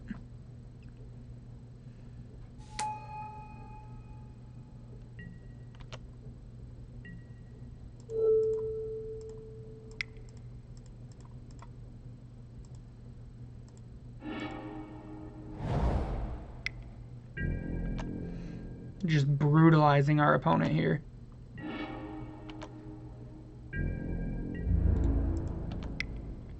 Attack, then we'll bounce the Spell Queller with Teferi because they can't cast Snapcaster because it's not at sorcery speed.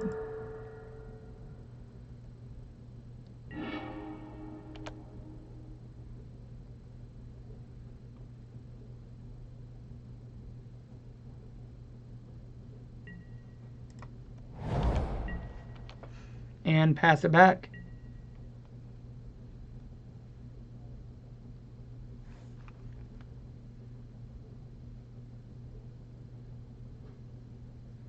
Alright, do you have anything, opponent?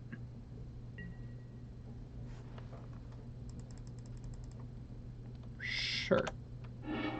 I can Spell Queller whatever you have now. Alright, and we're up a game pretty easily against Esper Control there. Don't really think we want board wipes here.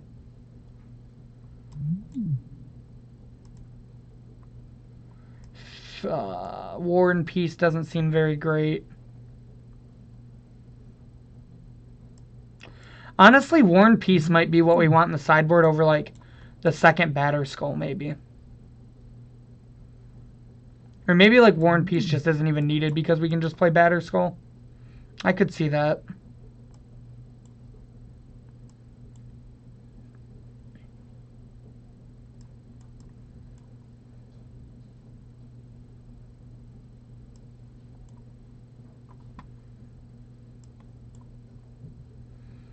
Alright, we got 3 more cuts.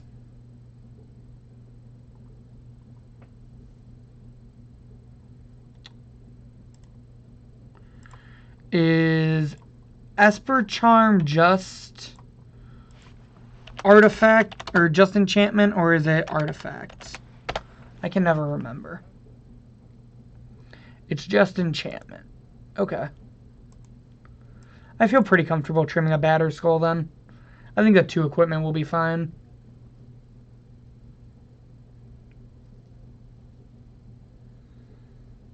Narset seems great against Esper Charm. Purge probably isn't that good, actually.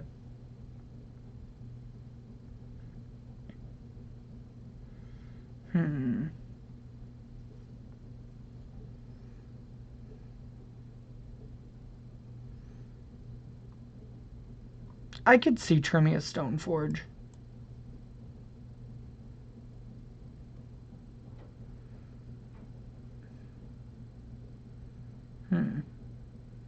Yeah, they do have a lot of answers to it. Yeah.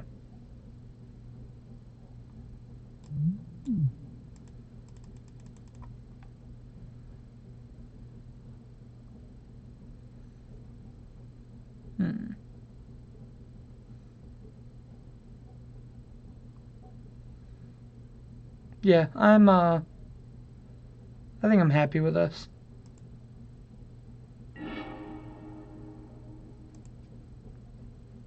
I was debating between it or another path, but I think the Stoneforge is probably better to trim. We are only down to 2 equipment now. Sounds great. It's not great, it's fine, I should say. Smells like an opt.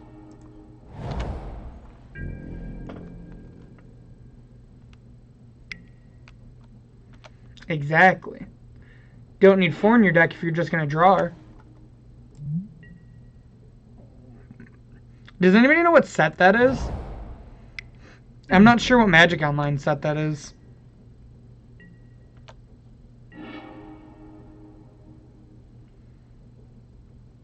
Alright, we're just going to fetch an island and attempt this Stoneforge, I think. Actually, we're going to shock because our life total doesn't really matter. But having basics in our deck probably does. Bam. And same thing. I think we're, even though we know what they're on, I think we want the batter skull as an extra threat here. Sure.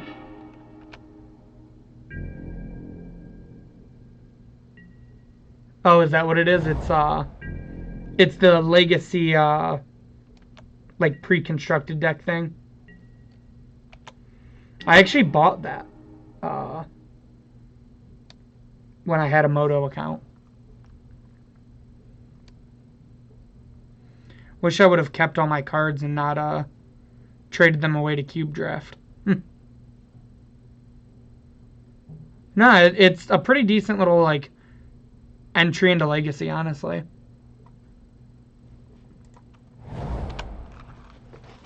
We're just going to play this Tarn and pass.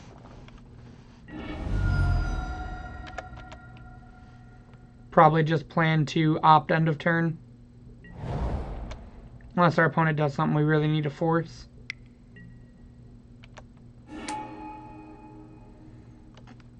Snap opt all you want, opponent.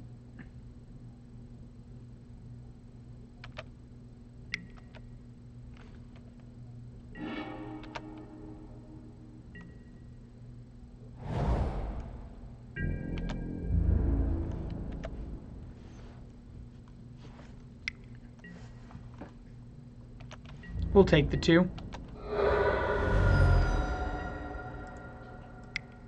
Then we'll go ahead and opt. Don't really want another land. We'll take a Serum Visions, though. Grab a Hollowed Fountain tapped. Ooh. That one's not bad.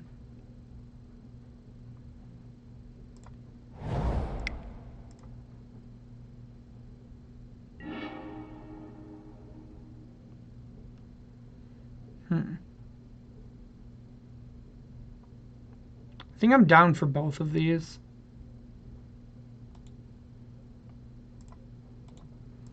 I think we'll take the colonnade next turn.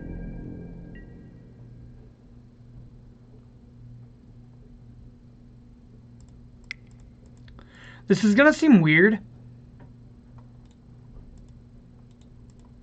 but essentially what I'm doing is I'm just trying to get my opponent to cast their spells, because I just want to be able to slam like Gideon or Batterskull next turn. So like I'm totally fine with my opponent crypticing that.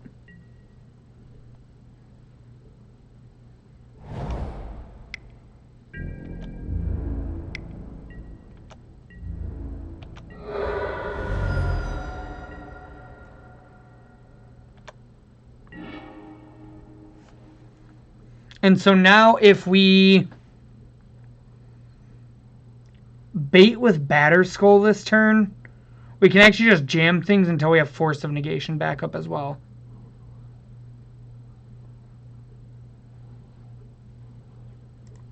Which I kind of like.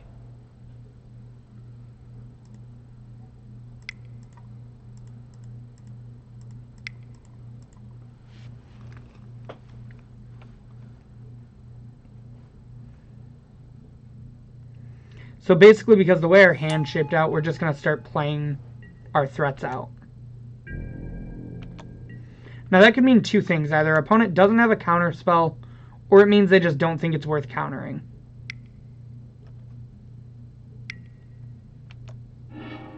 Looks like they might have just not had a counter spell, though. Although they could still have push. Yeah.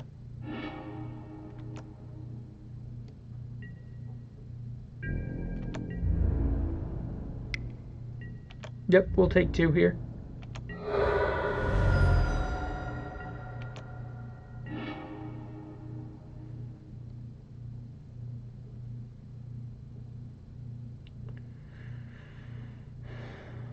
What do we think is more powerful, Gideon or Jace?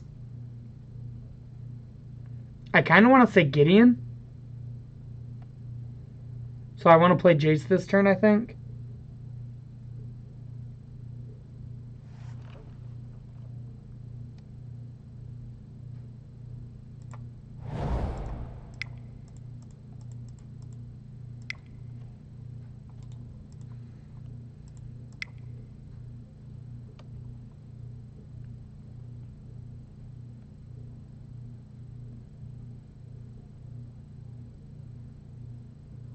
Our opponent's thinking here.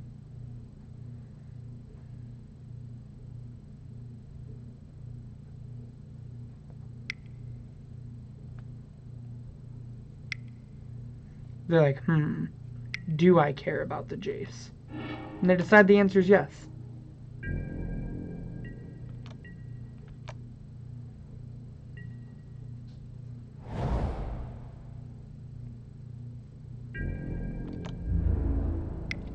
So they're through 2 cryptics now, so I feel pretty confident that we're going to stick this Gideon now. It's not a bad one if we don't.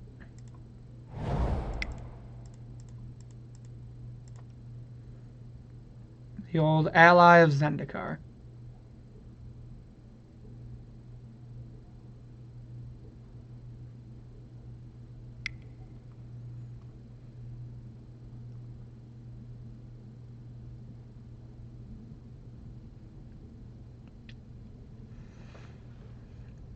This might be a logic knot. Exactly what it is. So we're going to go ahead and try to force it. Hopefully they don't have cryptic number 3.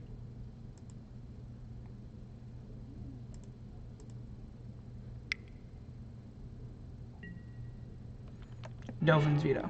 Sure. So next turn we can either Narset or we can just pick our Batterskull back up. We'll see what we draw.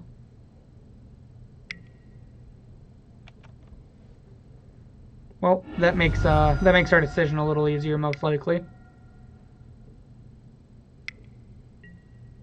Oof.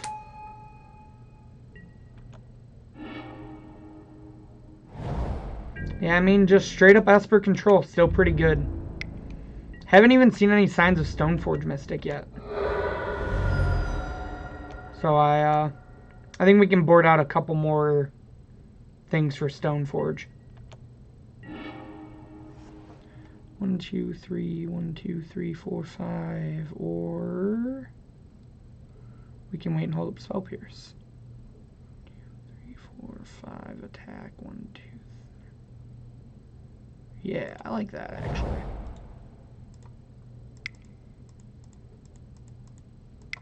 So we're going to start by animating Colonnade. Then we'll go to combat.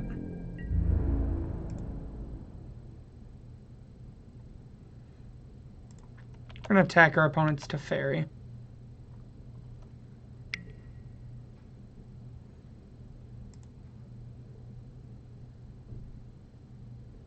Float a blue. Path is going to resolve.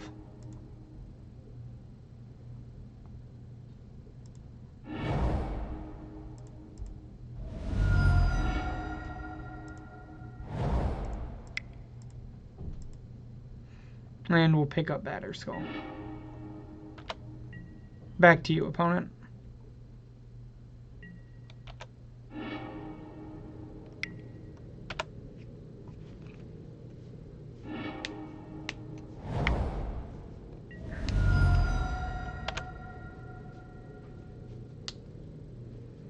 Hands are starting to cramp a little bit.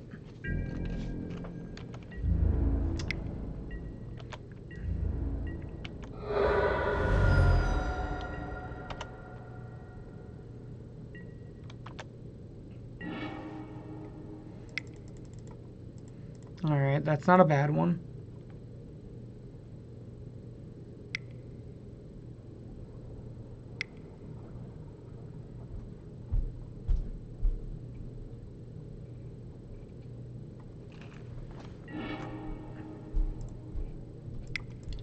Hard cast Logic now. Well, I would like to attempt to force that.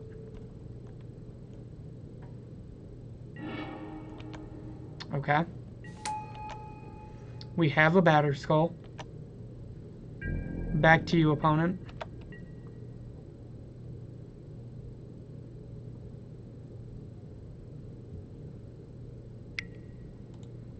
Alright, that's going to kill us. Nothing we can really do to get out of that. We'll have to move on to game 3.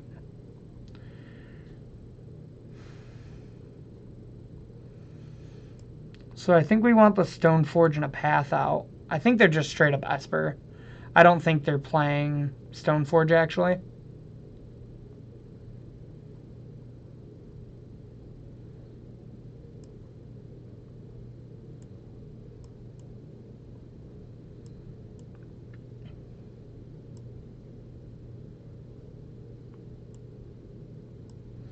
We'll bring in an extra Batterskull.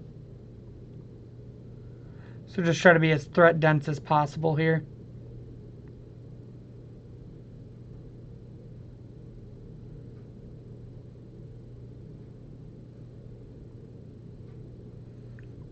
What do you guys, what do you think about this, chat? Just kind of maxing out on threats. I'm like 99% sure they're not playing Stoneforge Mystic at this point. Just based off like the cards and everything we've seen. So they might not have like the ticks and everything to get Stoneforge. Might not have mana traders is my guess.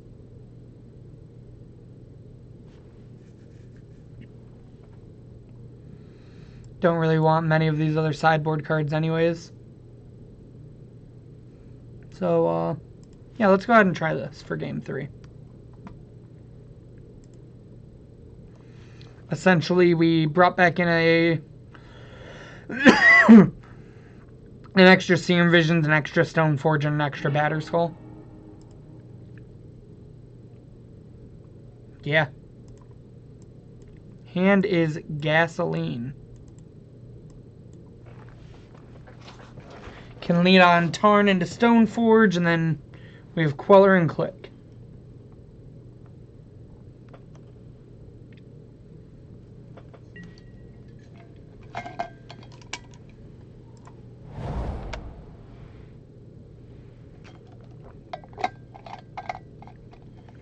Back to you, opponent.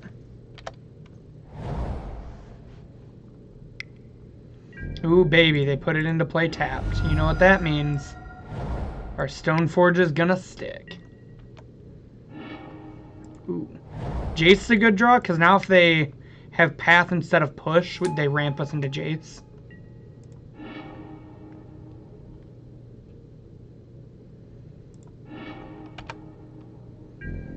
I could have seen merit to grabbing sword there, actually. Because we have a lot of creatures. This just lets us hold up a lot, though.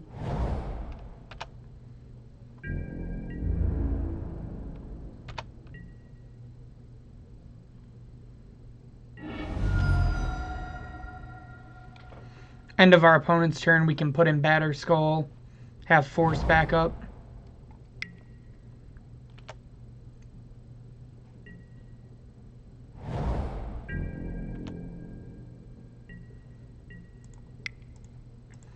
Alright, let's get a Batter Skull.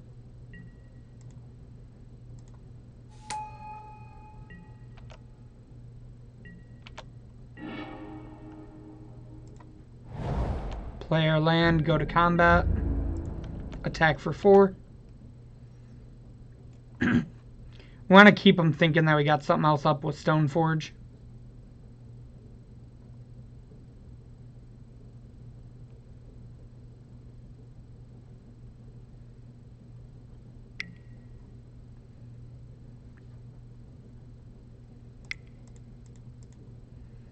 We're going to go ahead and queller that path.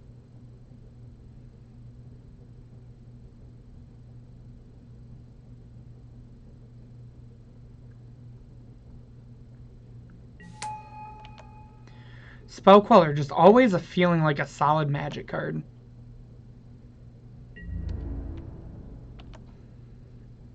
Really do feel like this deck probably wants a third of this.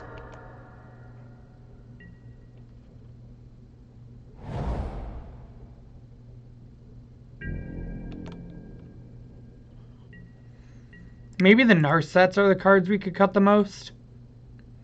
That's always a potential option. Yeah, we'll bottom that. Spell Pierce, good draw. 4, 5, 6, 7, 14. 4, 5, 6, 7, 8, 9, 10, 11, 12. We can afford to leave up Stoneforge again.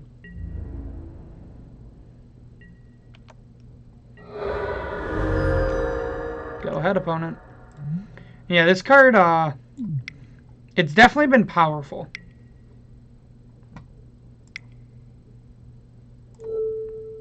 Go ahead and Spell Pierce that.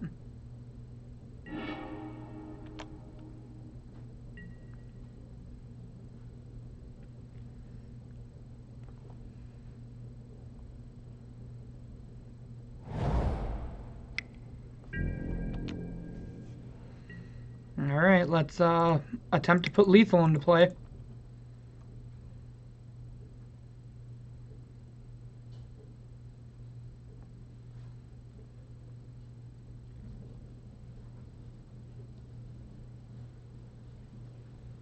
Does this resolve, opponent?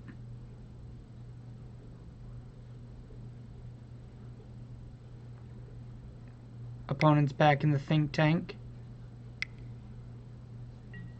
Ooh, baby. Force that pitch in this Jace, because it's not going to matter.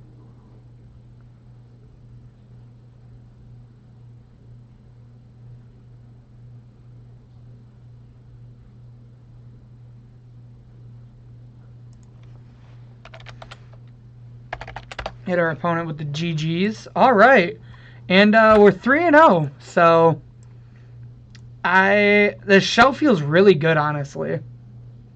So like I had said in the original deck tech, basically this was just me taking I looked on MTG Goldfish at just like a bunch of Legacy Stoneblade decks and did my best interpretation for Modern. Yeah. Silentum HS, thanks for the follow. So Feast and Famine has done some work, honestly. I think you're definitely right about Feast and Famine, Travis.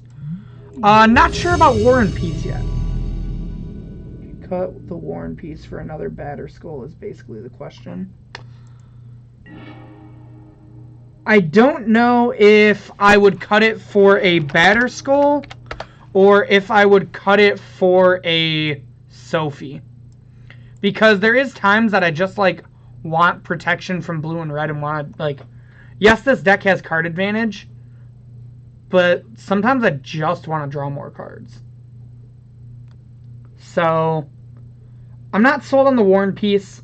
I think the War and Peace should be in the sideboard over probably the second Batter Skull, though. Silent, you said, you're welcome. I see blue-white, I follow. I appreciate it, man. I'm not traditionally much of a blue-white player, but got to give the old Stoneforge MYstic a try, and it's Teferi week here on Mom's Basement, so you're going to be seeing a lot of blue and white decks, so. Makes sense. I just think in Modern, being a format of answers, having 2 skulls seems good. Yeah, I could definitely see because there is a lot of answers, but Batter Skull also just kind of has, like, built-in protection in him, in the fact that, like, you can bounce him. Obviously, it's still nice to have it. There's still ways that they can blow it up, especially if you put it in early. So, I don't know. It's something the more I and other people play Stoneforge decks, it's going to have to get tested and figured out. I know a lot of people have been saying on Twitter that Stoneforge felt pretty medium to them, but it's felt really good to me. Our opponent leads turn 1 Aether Vial. We unfortunately couldn't hold up our Spell Pierce. But we're just going to Colonnade past this. This is probably a Death and Taxes deck with Stoneforge MYstic if I had to take a guess.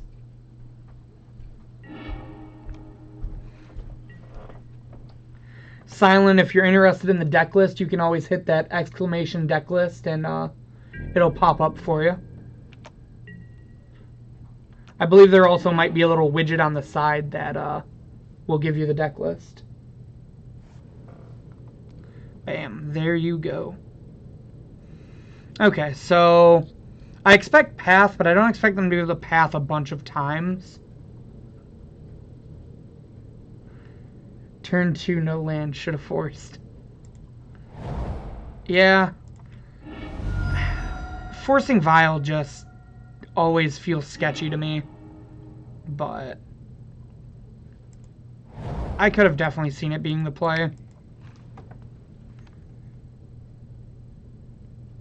My thought was if they have anything to hardcast, I'd like if they try to hardcast an equipment, I'd want the Force.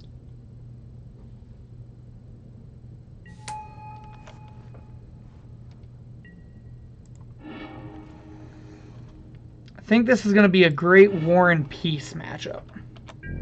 So we were just talking about how War and Peace might not be main deck, but it's probably going to be pretty good here in the main. Giver of Runes is my guess. Maybe Thraben Inspector.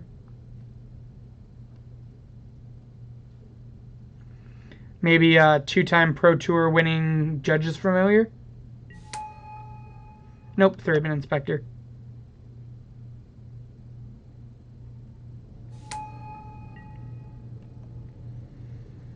Not 100% sure what I want to do next turn. Well, that made our decision a little bit easier. Means we're probably just going to Narset.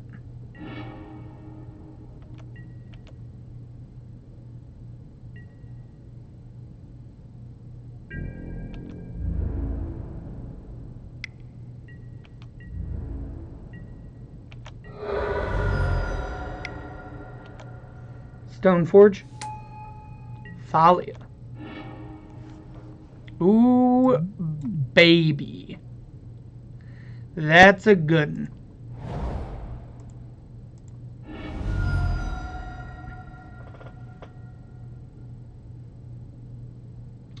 one. I haven't faced any combo yet. I actually faced, it was like more of a control blue-white Stoneblade deck.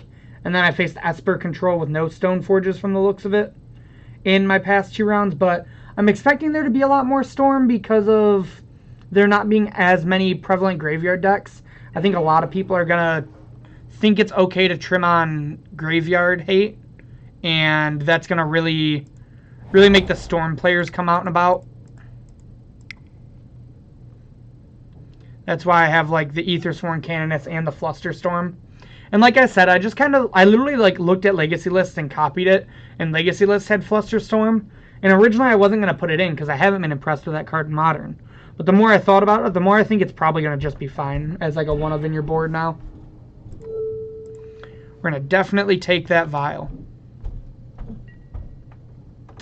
I would in fact like to use Detention Sphere's ability.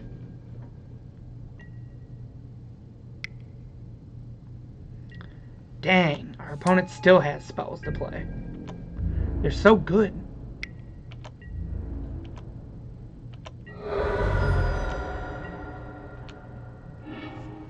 Ooh.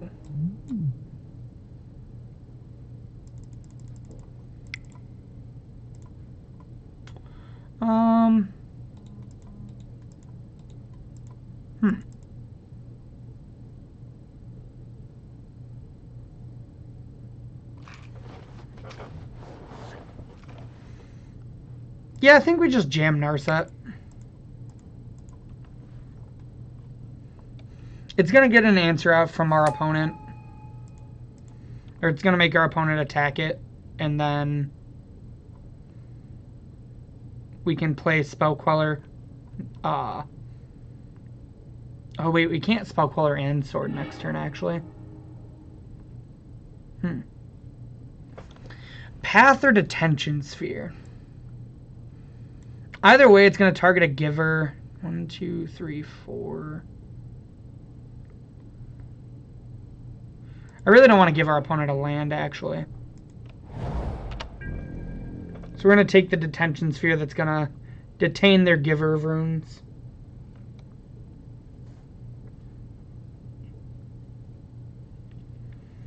We're really just trying not to die as much as we can until we can eventually equip this Spell Queller with a Sword of Feast and Famine. Our opponent did draw a land, which can be troublesome for us.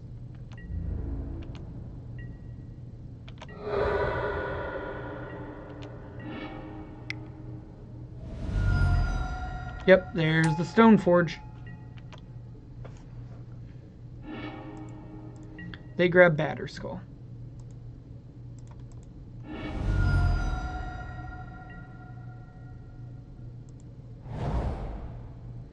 I would not like to pay 2 life.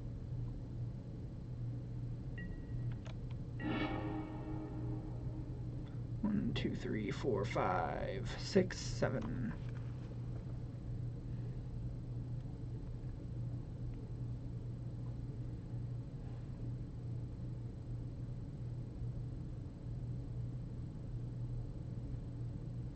Let's play this. Wow, I can't count.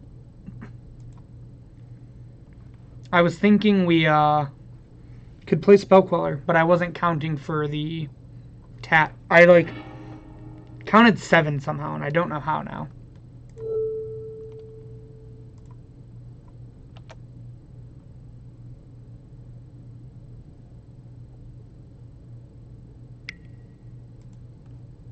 Yep.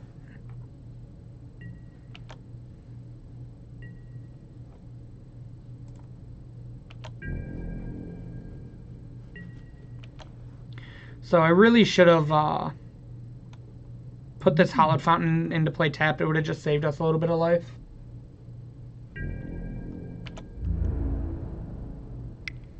We take 3 here. And I assume our opponent doesn't play anything because they probably just want to put Batterskull in.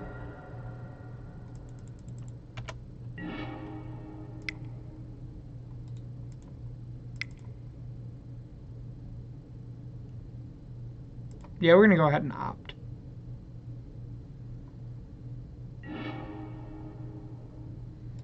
Not interested in the Serum Visions.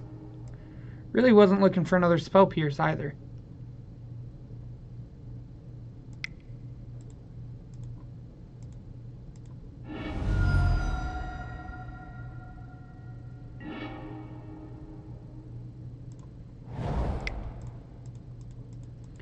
So I think we're going to just play our sword here.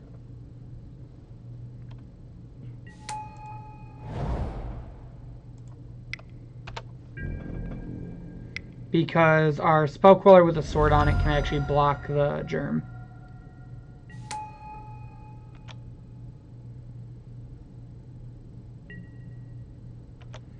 We are going down to 1 here, so.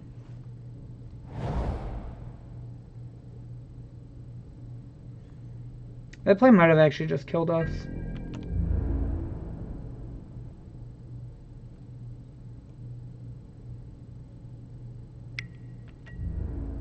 Yeah, I think not playing the spell queller actually probably just killed us there.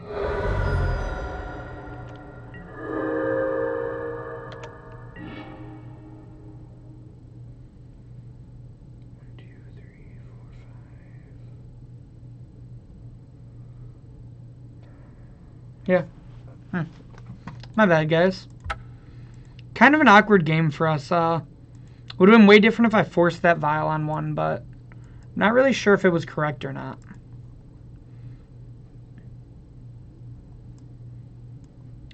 Don't really think this is a force matchup, though. Not a Narset matchup. I like V-Click against Stoneforge. Feast and Famine doesn't seem great here. Purge doesn't do anything.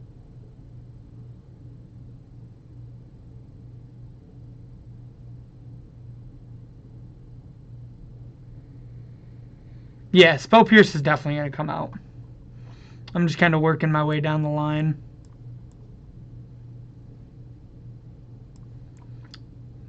We're actually kind of light for this matchup. So moving forward, this might actually be a match that I add sideboard cards for. Because optimally, I'd like to not have any of these cards in. But we have to have 4.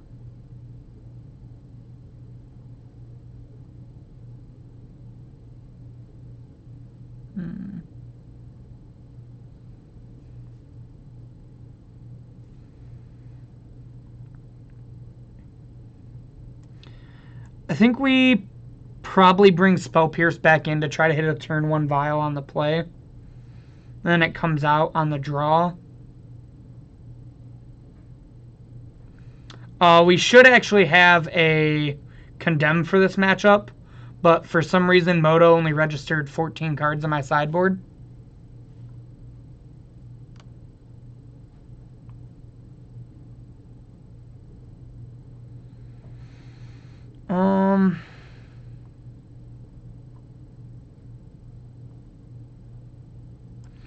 I think it's probably just a force. I don't really see Narset doing a whole lot. Narset might be better. No, I think we want the force just to try to hit a vial this time. No. I'd rather have Narset. She can dig for removal.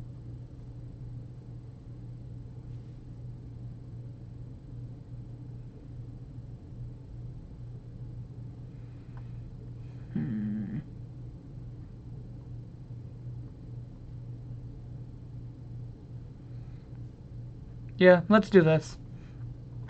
I'm not super thrilled about having Jace in my deck still, but I don't really think we can cut it.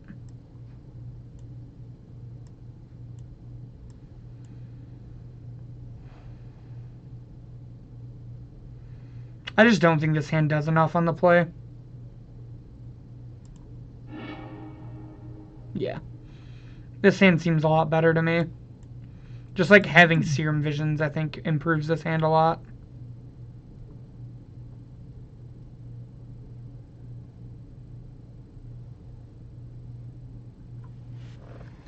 I think this is probably one of the more rough matchups for us.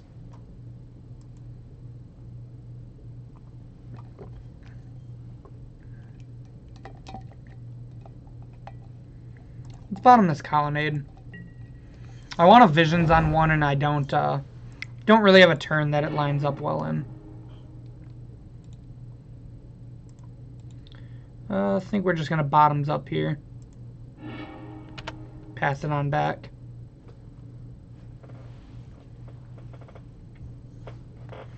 Just kind of looking for an extra threat.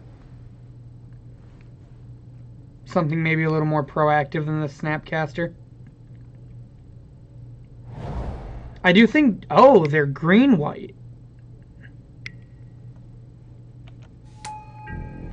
I do think some form of Death and Taxes is probably really good in Modern right now.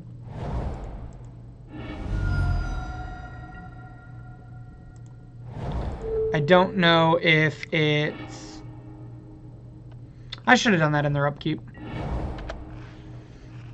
I was thinking Mother of Runes that I have to like do it while it's summoning sick. But that's just not true. If they play a 2-drop here, I'm going to feel really bad. Okay.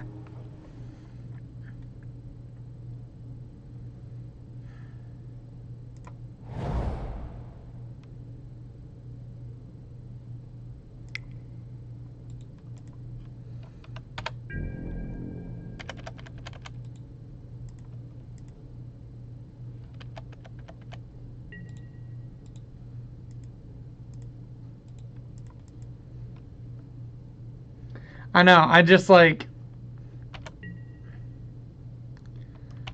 I always want to path it on my turn. I'm like, it's got to die. But nah, we can be a little chiller with this one. We don't have to go so stabby on this one.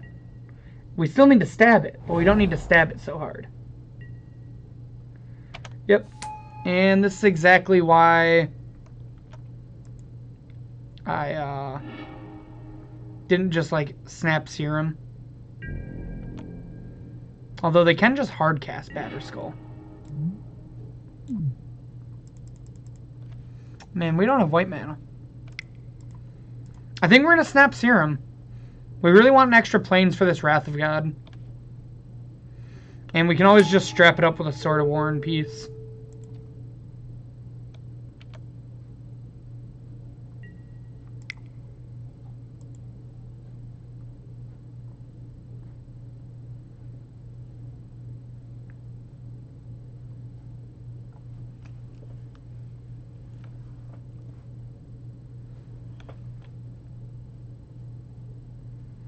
I think these Death and Taxes style decks have gotten a lot of cards that help them.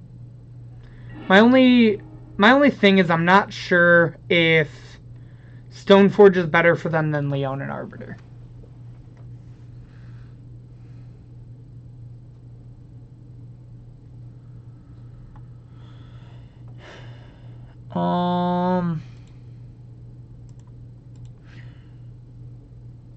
I think we're gonna bottom top with the plans of hopefully opting into another white source.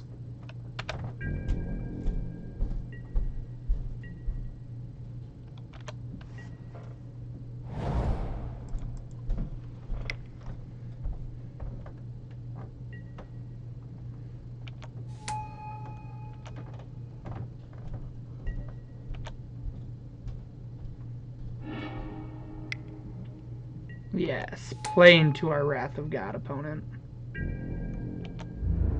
Now just don't sack your Ranger on my turn. Perfect.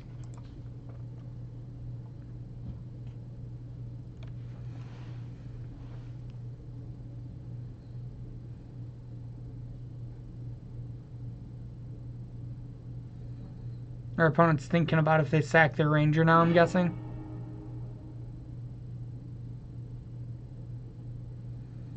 Am I interested in Snap?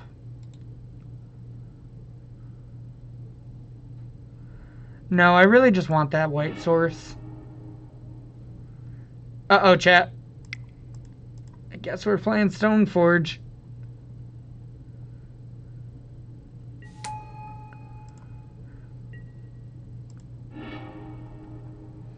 And we're grabbing a Batterskull.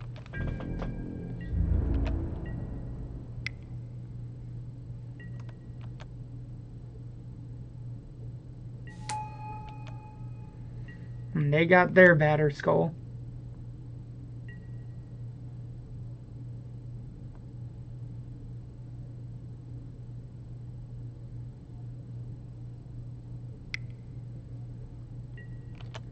Oh no.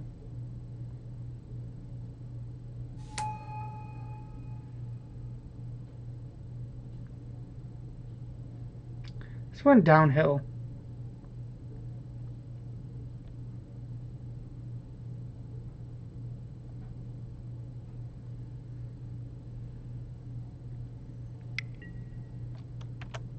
I do think our opponent's deck is really good, though.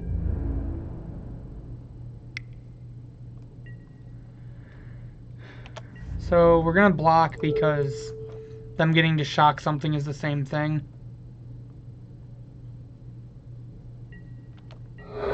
Hopefully we draw a white source and they don't sack Ranger and we just get to wrath them. We did it!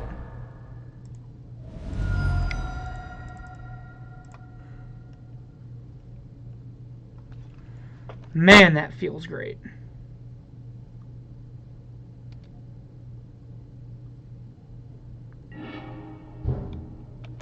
Deal.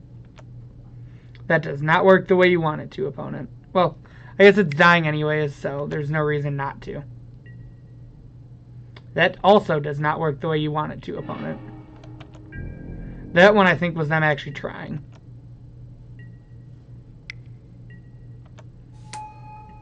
Yep, you got a Thraben Inspector.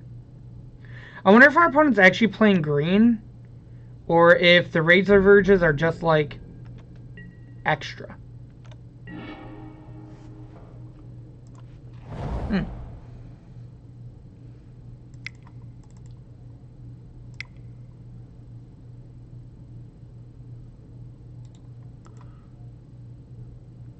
I think I like Gideon here.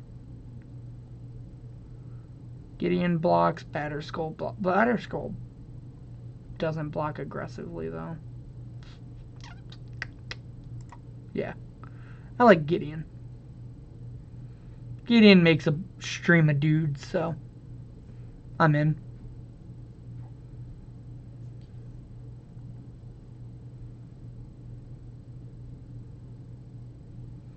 This card's just great.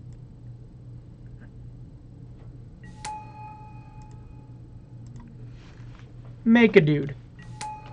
Pass it on back to the opponent.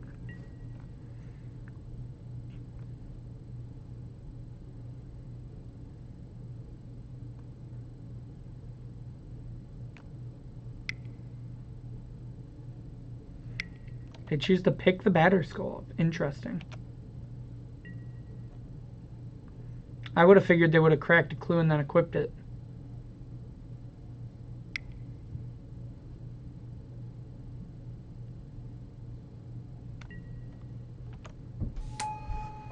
Do they have another equipment? That is the question.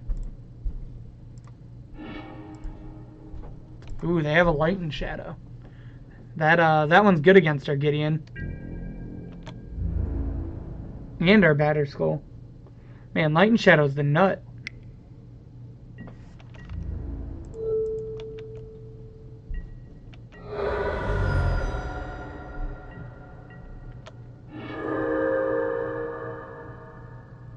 It's not bad.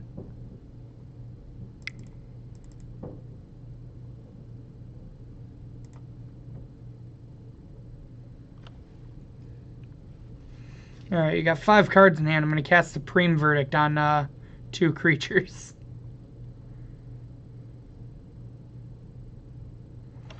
Now, do we zero this Gideon or do we plus him?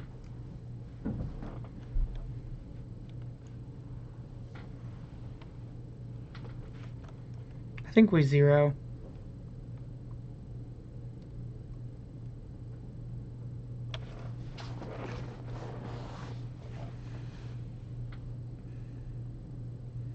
Waiting on our opponent here.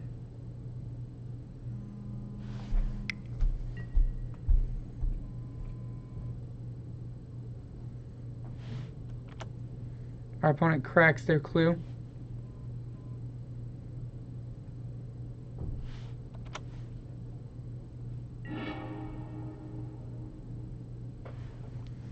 All right. Then we're gonna get in to make an ally and pass it back to them.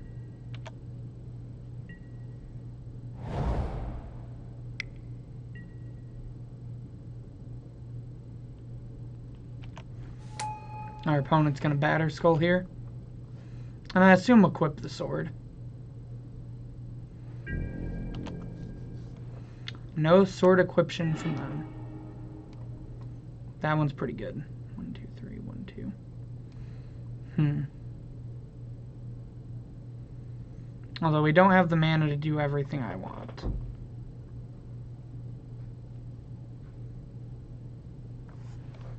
I think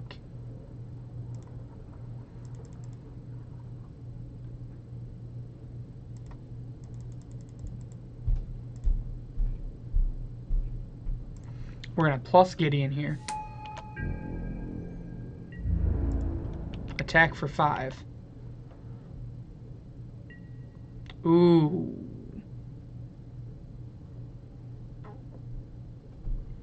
That's not good for us.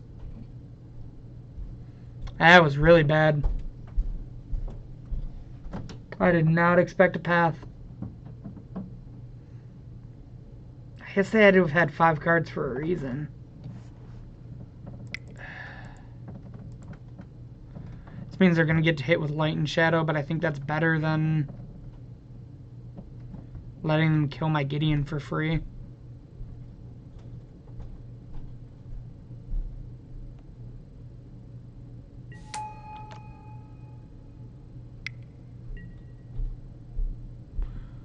Jesus, opponent. I guess we found out what the green's for. Oh, wait. That didn't work out the way they wanted it to, I don't think.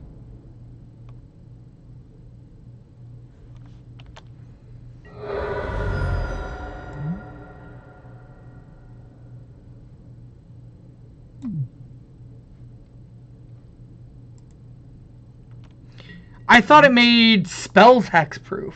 No, it's just you and permanents you control.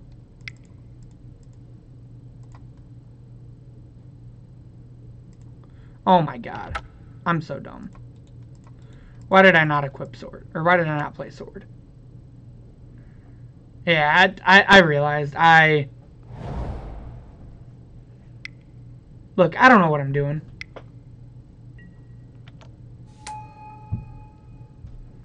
It's fine. We can play it and equip it next turn.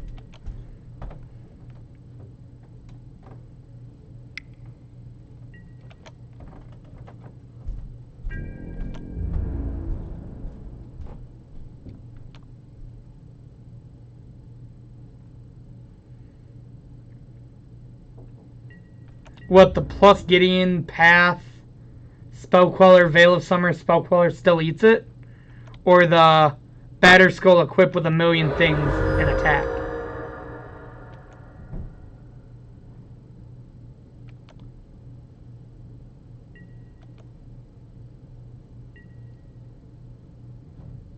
Both.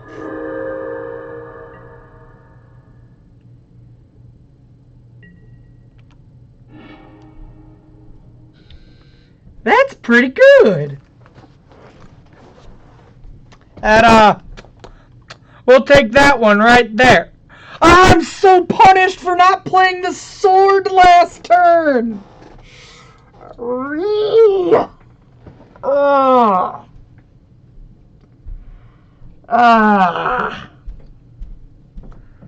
This is a no justice game. This game has no justice whatsoever. Wow. Wow, we are punished. Oh, man.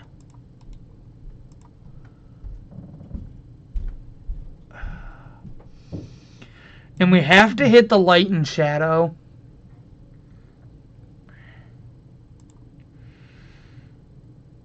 Alright.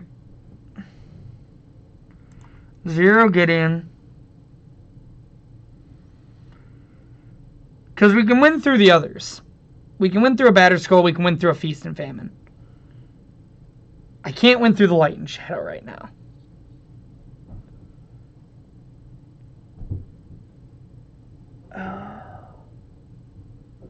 Shatter Spree would be great right now. That would be more than good. It'd be great. So would me just like playing properly instead of just clicking things like a monkey. Man. Oh, that draw punished. Like, I think, to be fair, I think not playing the sword, every single draw in our deck would have punished us. So I don't think it's just that draw that punishes us there. But man, that one feels really bad.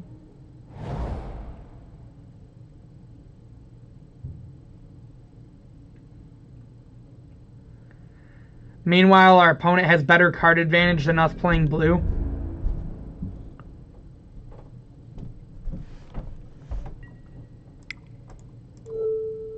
Disenchant that one.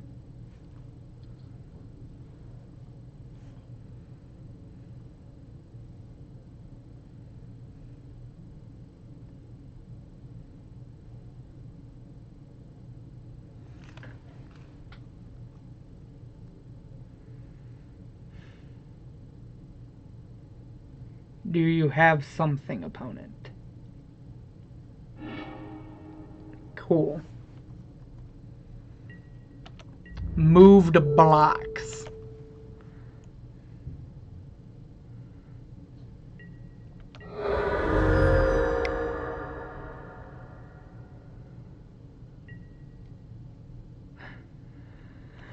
Yep. That about sums up everything. Just everything.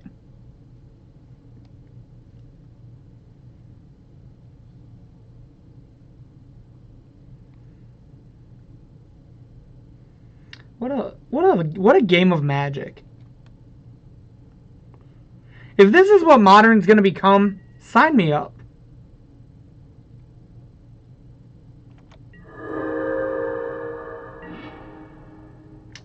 That one's pretty good. Think we're gonna go with this one first, though. Trigger.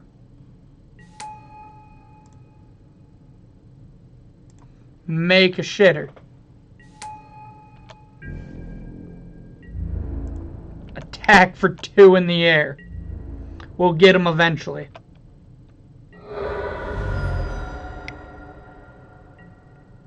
You crack that clue, opponent. You crack that canopy, opponent.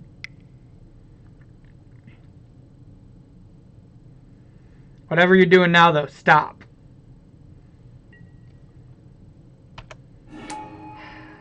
Goddamn Flicker Wisp.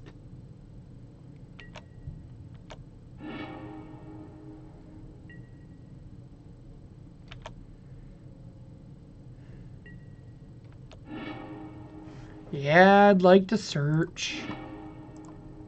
Would have rather had my germ token.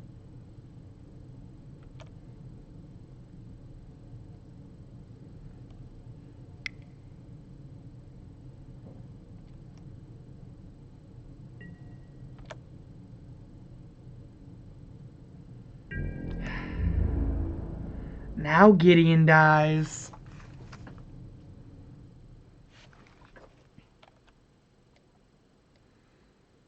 Man, where did everything go wrong?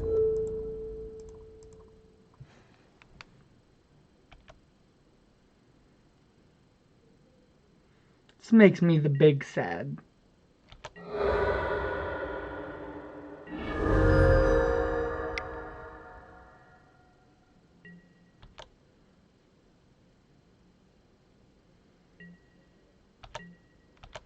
Yeah, give me that spell queller back.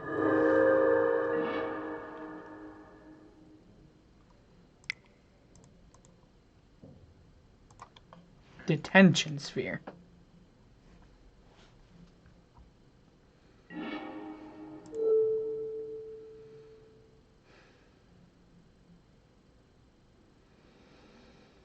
Let's take...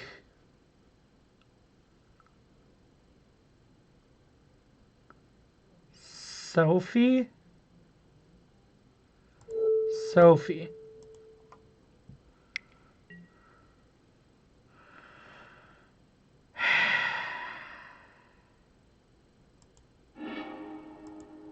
Sure.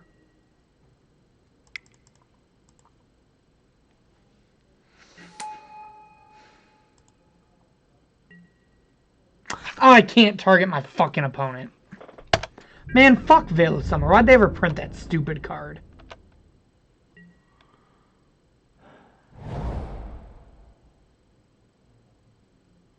Literally think my opponent's only splashing green for Veil of Summer.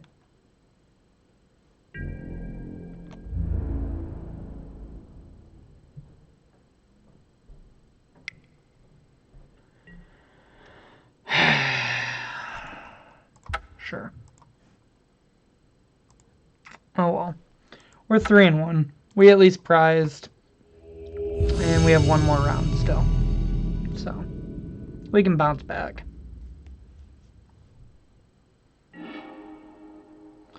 Definitely think this deck probably needs more cards in its sideboard for creature matchups. We should have a Condemn in there, but it didn't get registered for some reason. This hand's really good.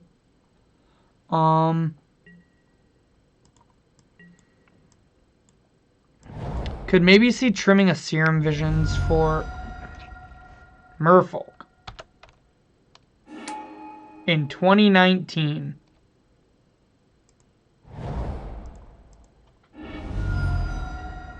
To be fair, Merfolk did actually do really good in an event recently. You know, I'm just gonna keep both of those right there.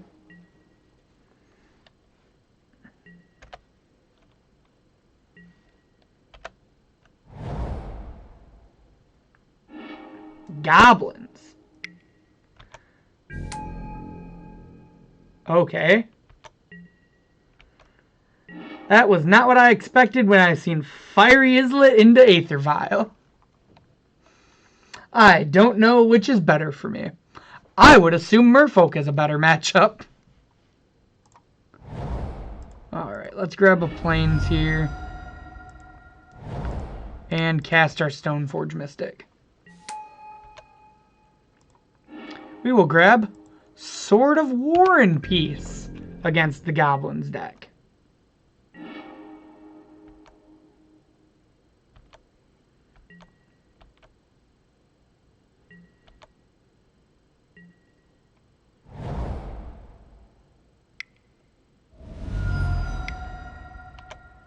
Matron.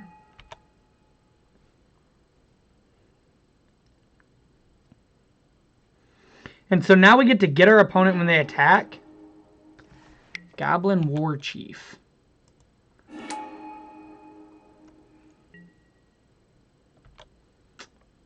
Yep.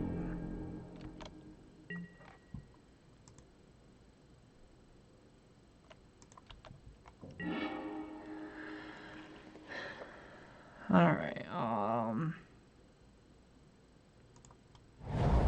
so I can't really do nothing.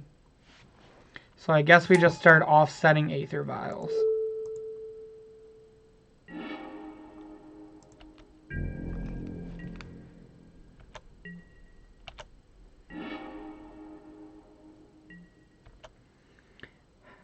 I'm big sad. I really wanted that Stoneforge to live.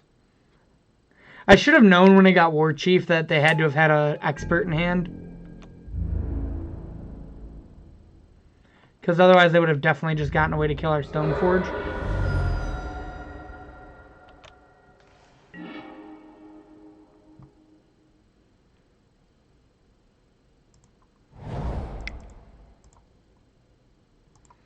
We're just going to keep tempoing them with these Teferis.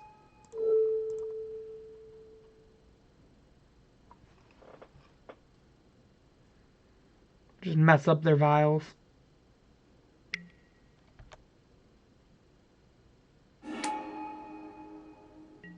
That's pretty good.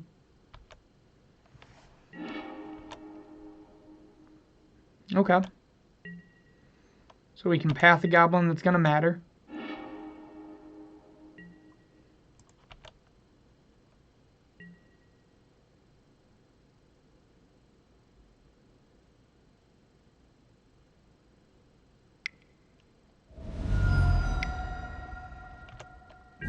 Like that one. We'll path that one.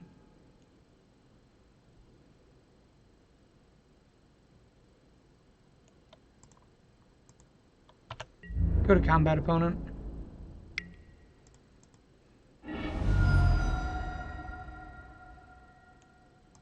Yeah, we'll just grab the other planes.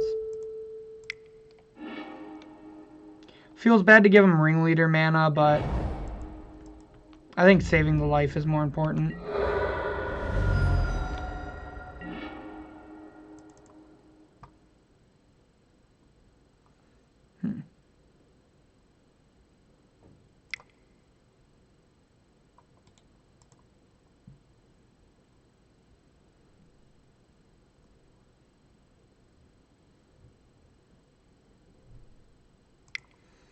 Let's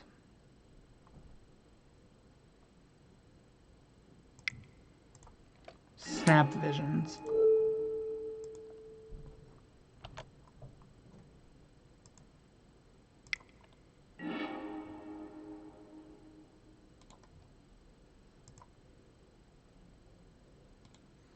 I'm in for both of those. Go ahead, opponent. If you like it, then you should have put a ring on it. What? Oh.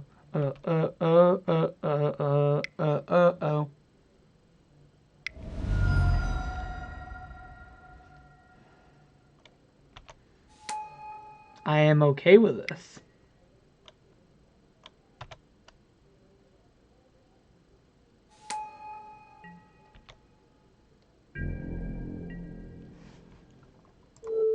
We will path before combat.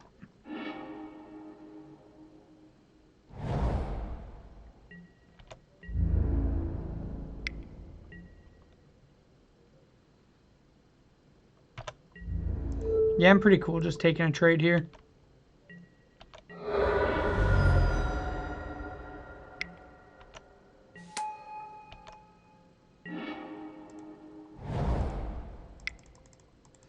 Go, go, Batterskull.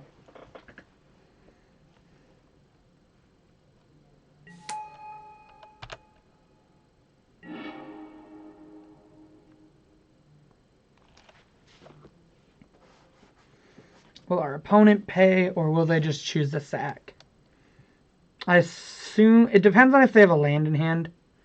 If they have like ringleader land, I assume they'll pay. If they don't, I think they definitely let it go so they can ringleader. Yep, so that means they probably don't have a land in hand.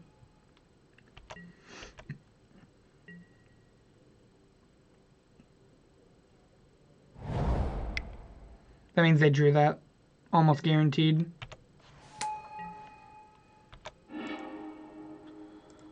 Instigator Matron. Not a bad one.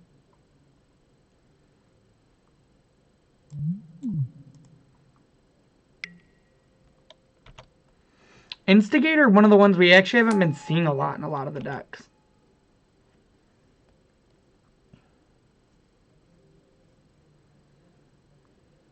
I think next turn we're 100% just strapping a War and Peace on a Germ token and going to town, though.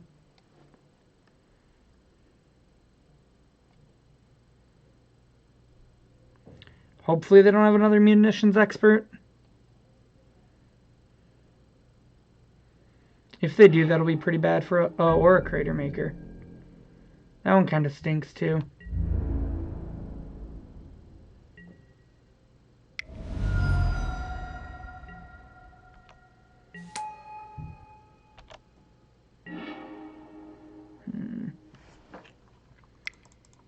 Well,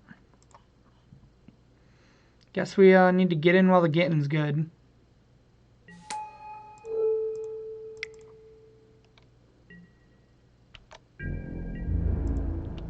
Six, yeah. Which is actually like aiding you.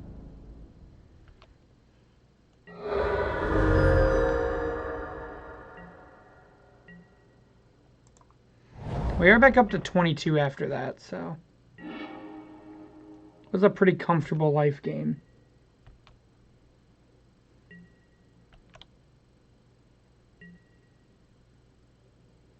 Oh, right, he had Fire is lit up.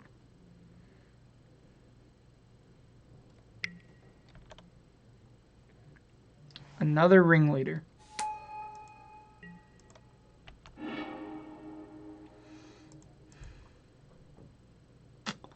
That's probably lights out for us. They hit their main deck Trash Master.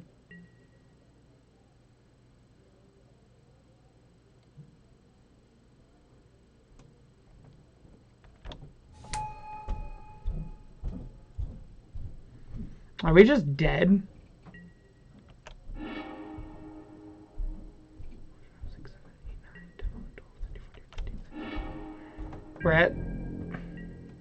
We're basically dead.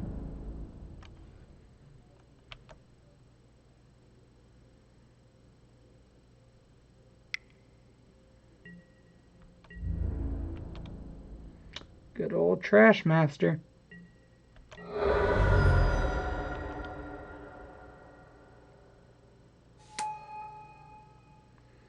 Come on, put in that Sling Gang Lieutenant. Kill me.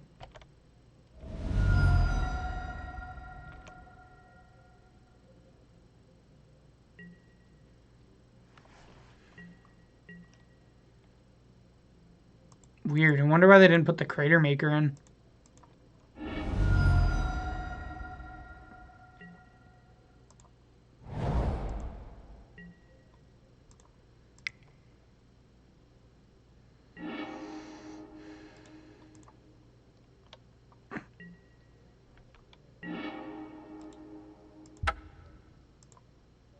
Alright, I gotta know if that Spell Queller actually went to the bottom now.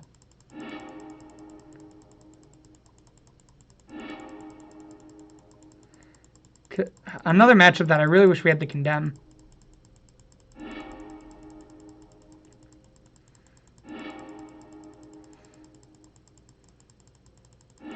Because we only play 2 in our deck.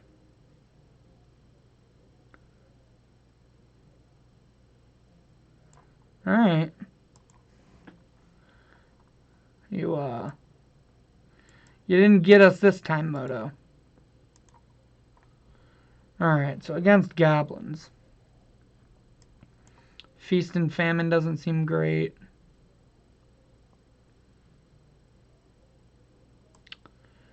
Narset doesn't seem great. Force doesn't seem great. Disenchant doesn't seem great. Rip and Canonist really don't seem great. Surgicals don't seem great. Yeah, we definitely need more in our sideboard for creature matchups. I think that's my biggest takeaway. Again, we should have a Condemn that we get to put into our deck, but we should still have 1 or 2 more pieces, I think.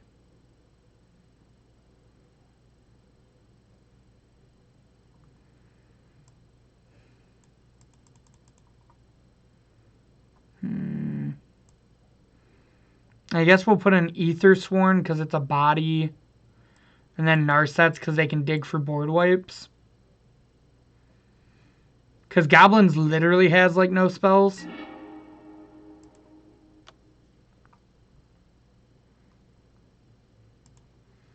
I mean, sure, I won't complain.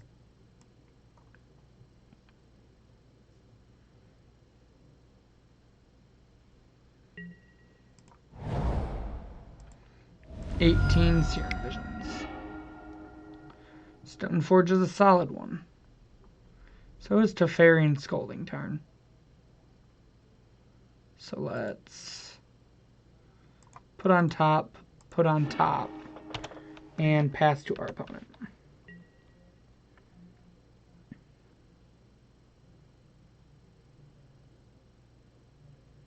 What are you saying no way to, Jake?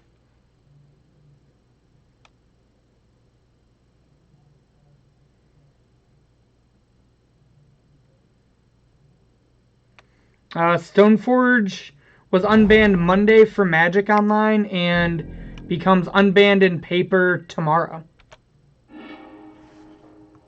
That's right, Jake. Your dream finally came true. Stoneforge is modern legal.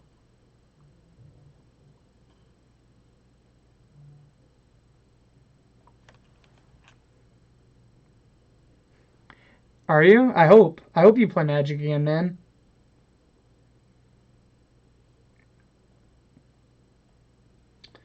I don't know is my best answer for you, Rain. I think it's definitely more my play style. I prefer being a little bit more proactive. As for if it's better, I couldn't tell you. I haven't put the time or practice in. Uh, it feels pretty good. I mean, I think we need a little bit more for creature matchups, but I think there's definitely something to this archetype. Let's grab a Sword of War and Peace. He can't put 2 goblins into play and kill my Stoneforge this turn.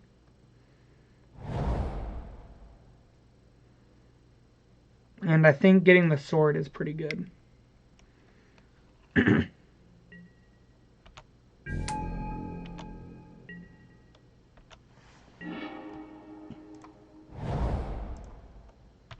So yeah, like now we just get to pass it back to him, path his Warren Instigator, and then put sword into play.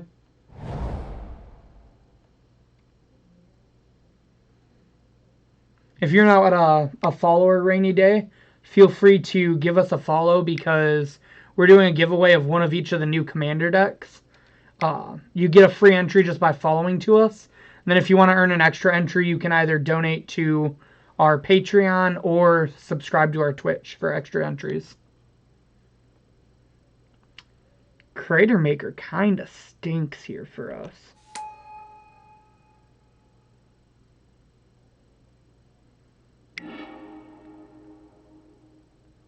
Oh. That's not great, but we can make that work.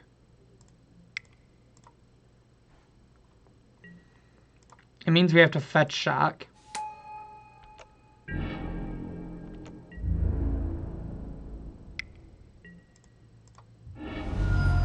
I was expecting it to just try to kill our Sword of War and Peace.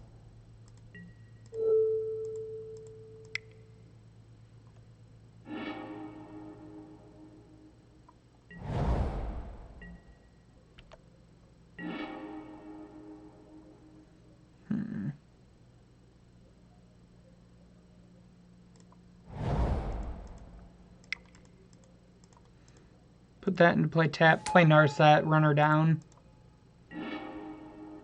Guess we'll take a Spell Snare.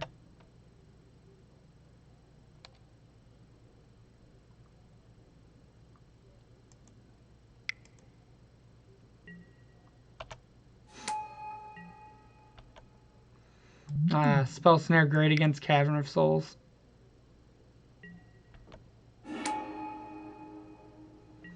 Yep, bye Narset. You lived a good life.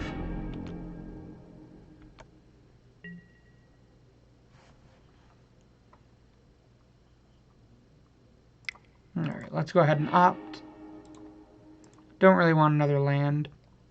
We'll take another Narset.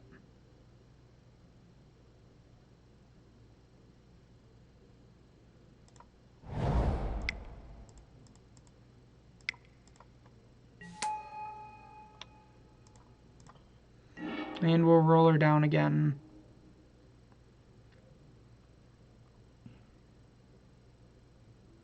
We'll take a Jace.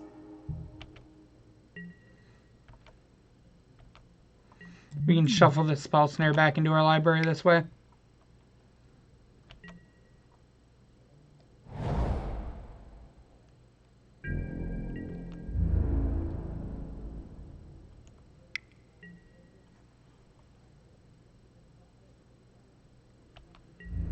Yeah, I haven't been impressed with Narset. I think Narset can probably go.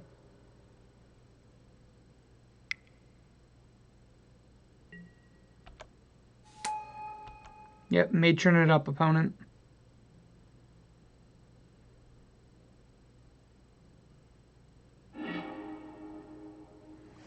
Get yourself a Trash Master.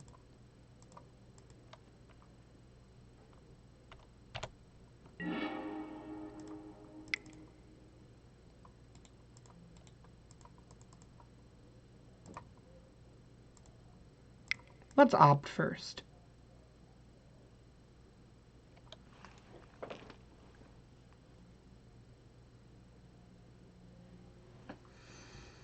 Yeah. I wasn't sure how she'd be. Like I said, I just literally took the legacy list, which she was in, and put it into this deck. Just because I thought it'd be interesting to give it a try. Just changed around a couple things, added some Teferis for Teferi week.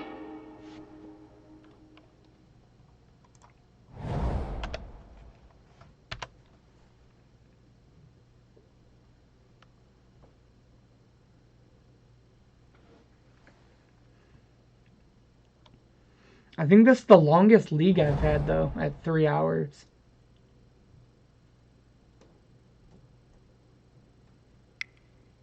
I think this deck could definitely use a few extra creatures.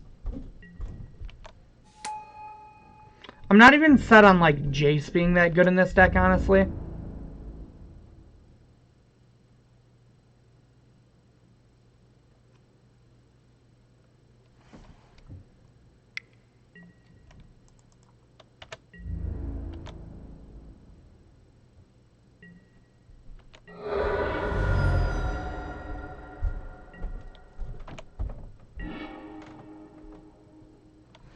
That one's not bad.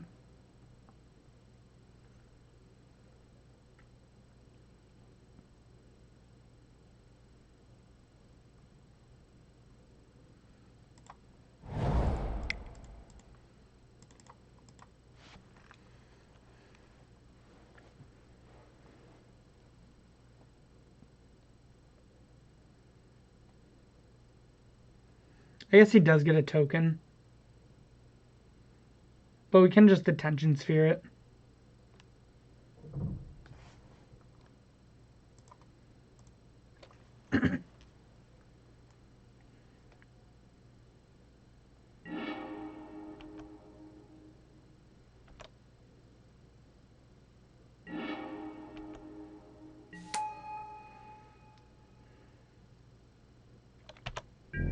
I think we're actually just gonna... are we?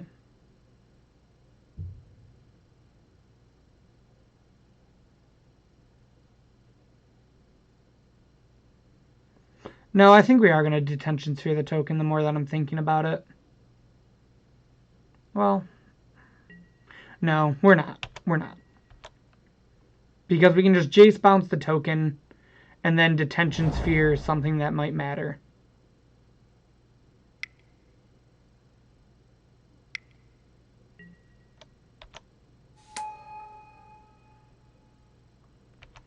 Well, with that, we might hit the tokens.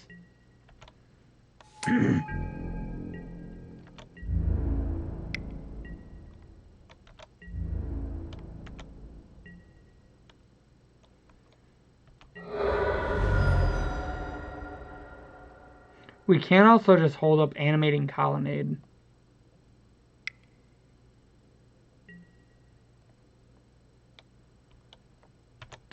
Okay, we found our Detention Sphere target. Ooh. And we found a good follow-up.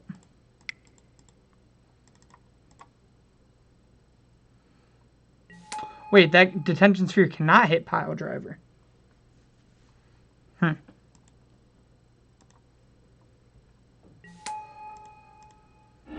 Still think we're supposed to do it to the Goblin tokens here.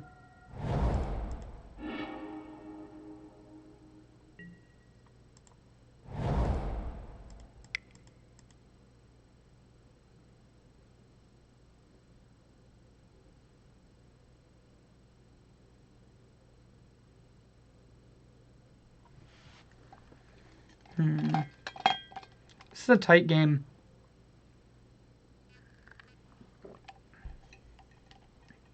And this is only game 2.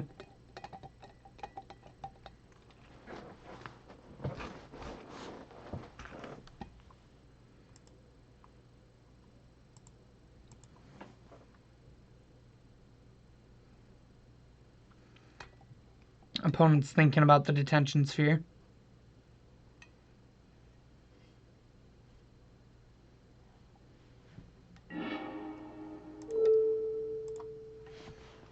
going to go ahead and just exile those 2 tokens. Gideon's felt great out of the sideboard.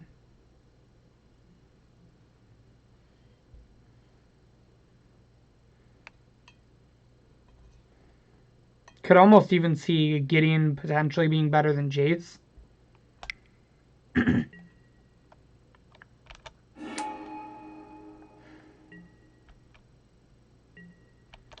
Oh, sure. It does the same thing.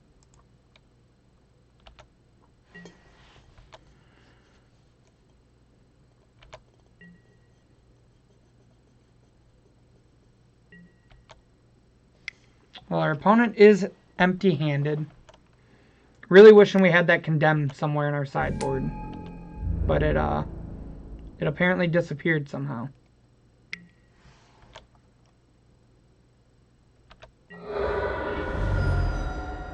Alright. That one plays.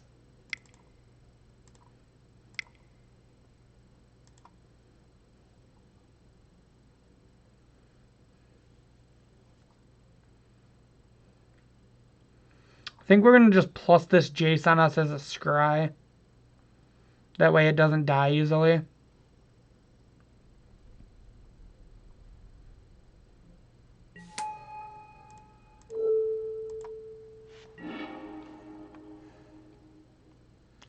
I would not like to put Stoneforge Mystic on the bottom of my library, actually. I would like to keep Stoneforge Mystic right there.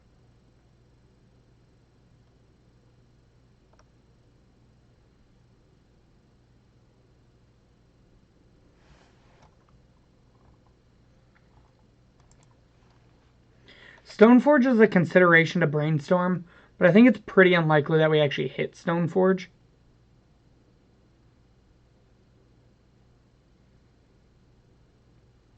Being as we only have 3 Stoneforges left in the deck.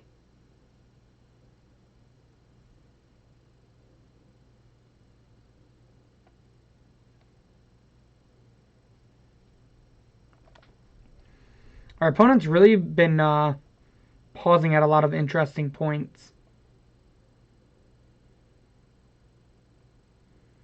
It let us catch up on clock though, so fine by me. Opponent could potentially be pulling up the stream. If you're here, Stainerston, feel free to give us a follow. You will be entered into our giveaway, even though you might be stream sniping.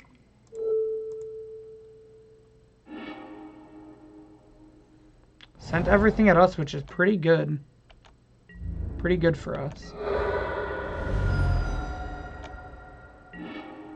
Now we're going to draw that Stoneforge. 1, 2, 3. We're going to be smart. We're going to brainstorm. Ooh, baby. Put the Spell Snare and an Island back into our deck. Grab Batterskull.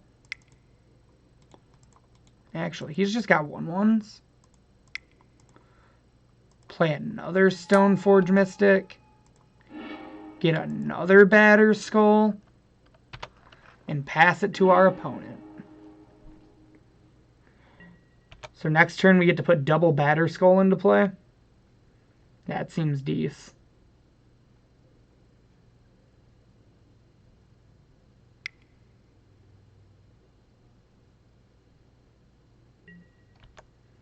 Alright, here comes a ringleader for our opponent.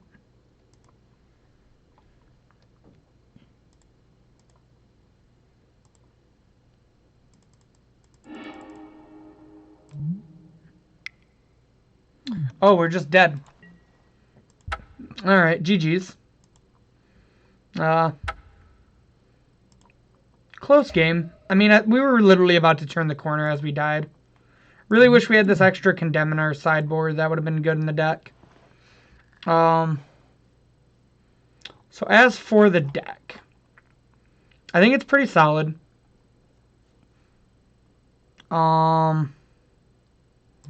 Feast and Famine was good. War and Peace seemed good. And Batter Skull was good. These Narsets were not very good. I think a Narset should definitely become a Spell Queller. And originally I was going to say that this one should be a land, but I actually never really felt flooded. So...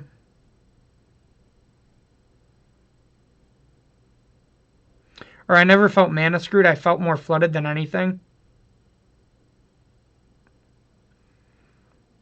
I think this Narset would probably just become a Condemn in the main.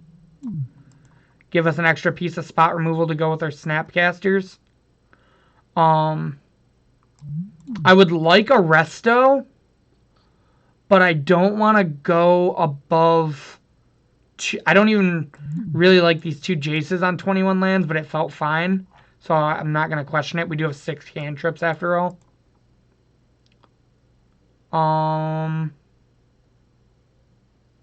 And I think the Jace might be fine. Maybe it needs some more testing. If it's not good, maybe the Jaces just become like Restos. But that's something worth testing. Here, let's actually do this the easy way. So...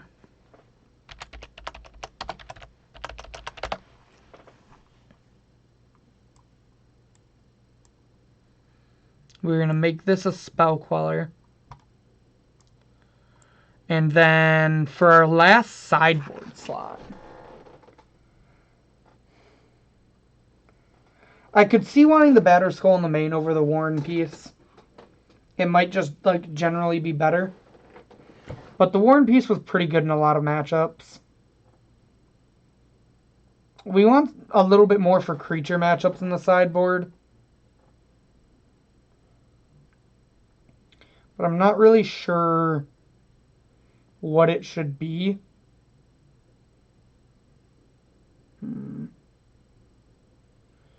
Maybe like...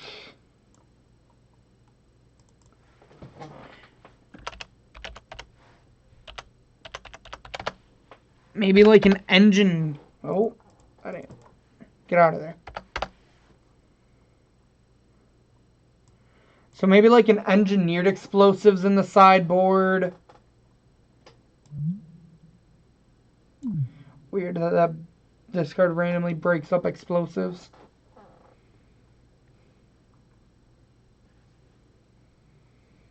Then I feel like we probably have like 1 too many cards for control also. So... what's the worst control card in the sideboard? Probably this Veto.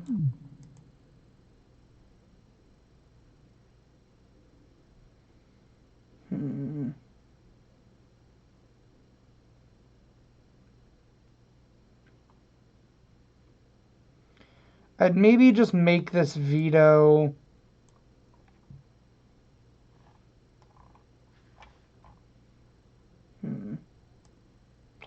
What's like 1 more card that can help us against creature decks?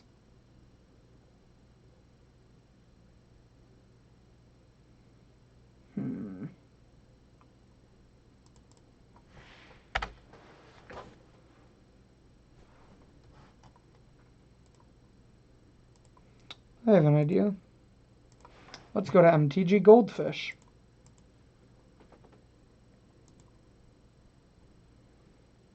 Where's Azorius control?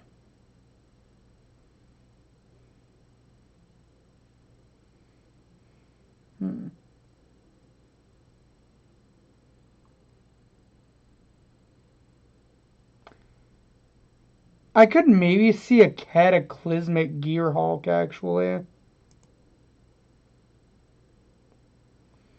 But, like, we have a decent amount of creatures in our deck is the only thing.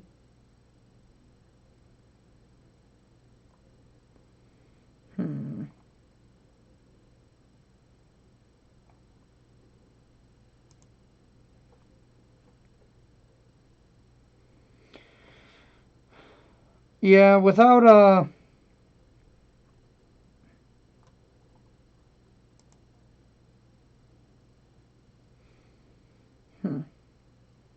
Maybe it could just be like a ghostly prison. I actually like that.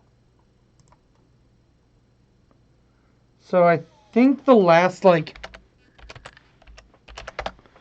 card I would... I actually...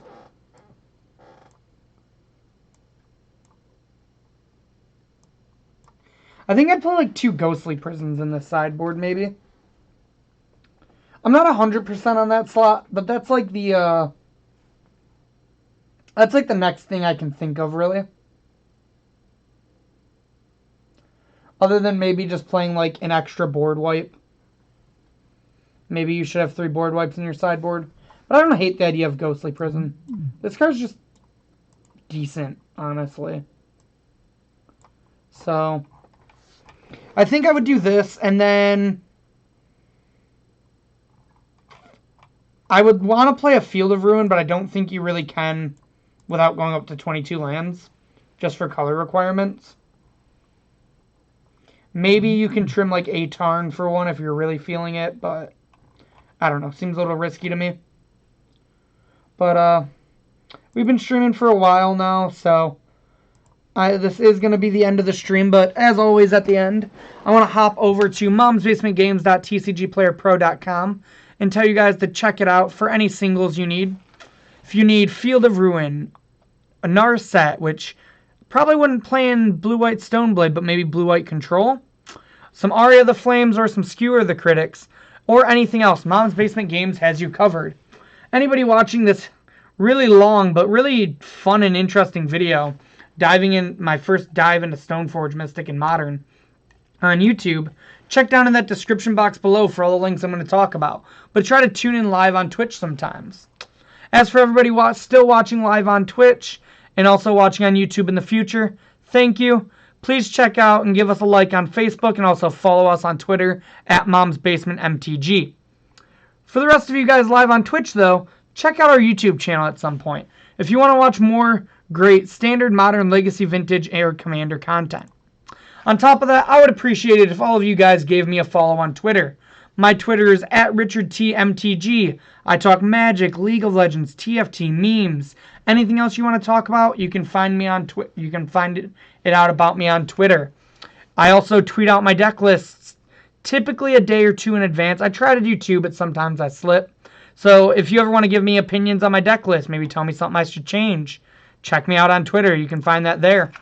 On top of that, if you want to find us on other forms of social media, you can find Mom's Basement Games on Instagram at Mom's Basement Games, or you can find me on Instagram at RichieT2196. Alright though guys, with that, I've been streaming for almost 3 hours and 20 minutes. I'm pretty tired and hungry, and to be honest, I kind of want to go home and play League. So I'll catch you guys all later on the Rift.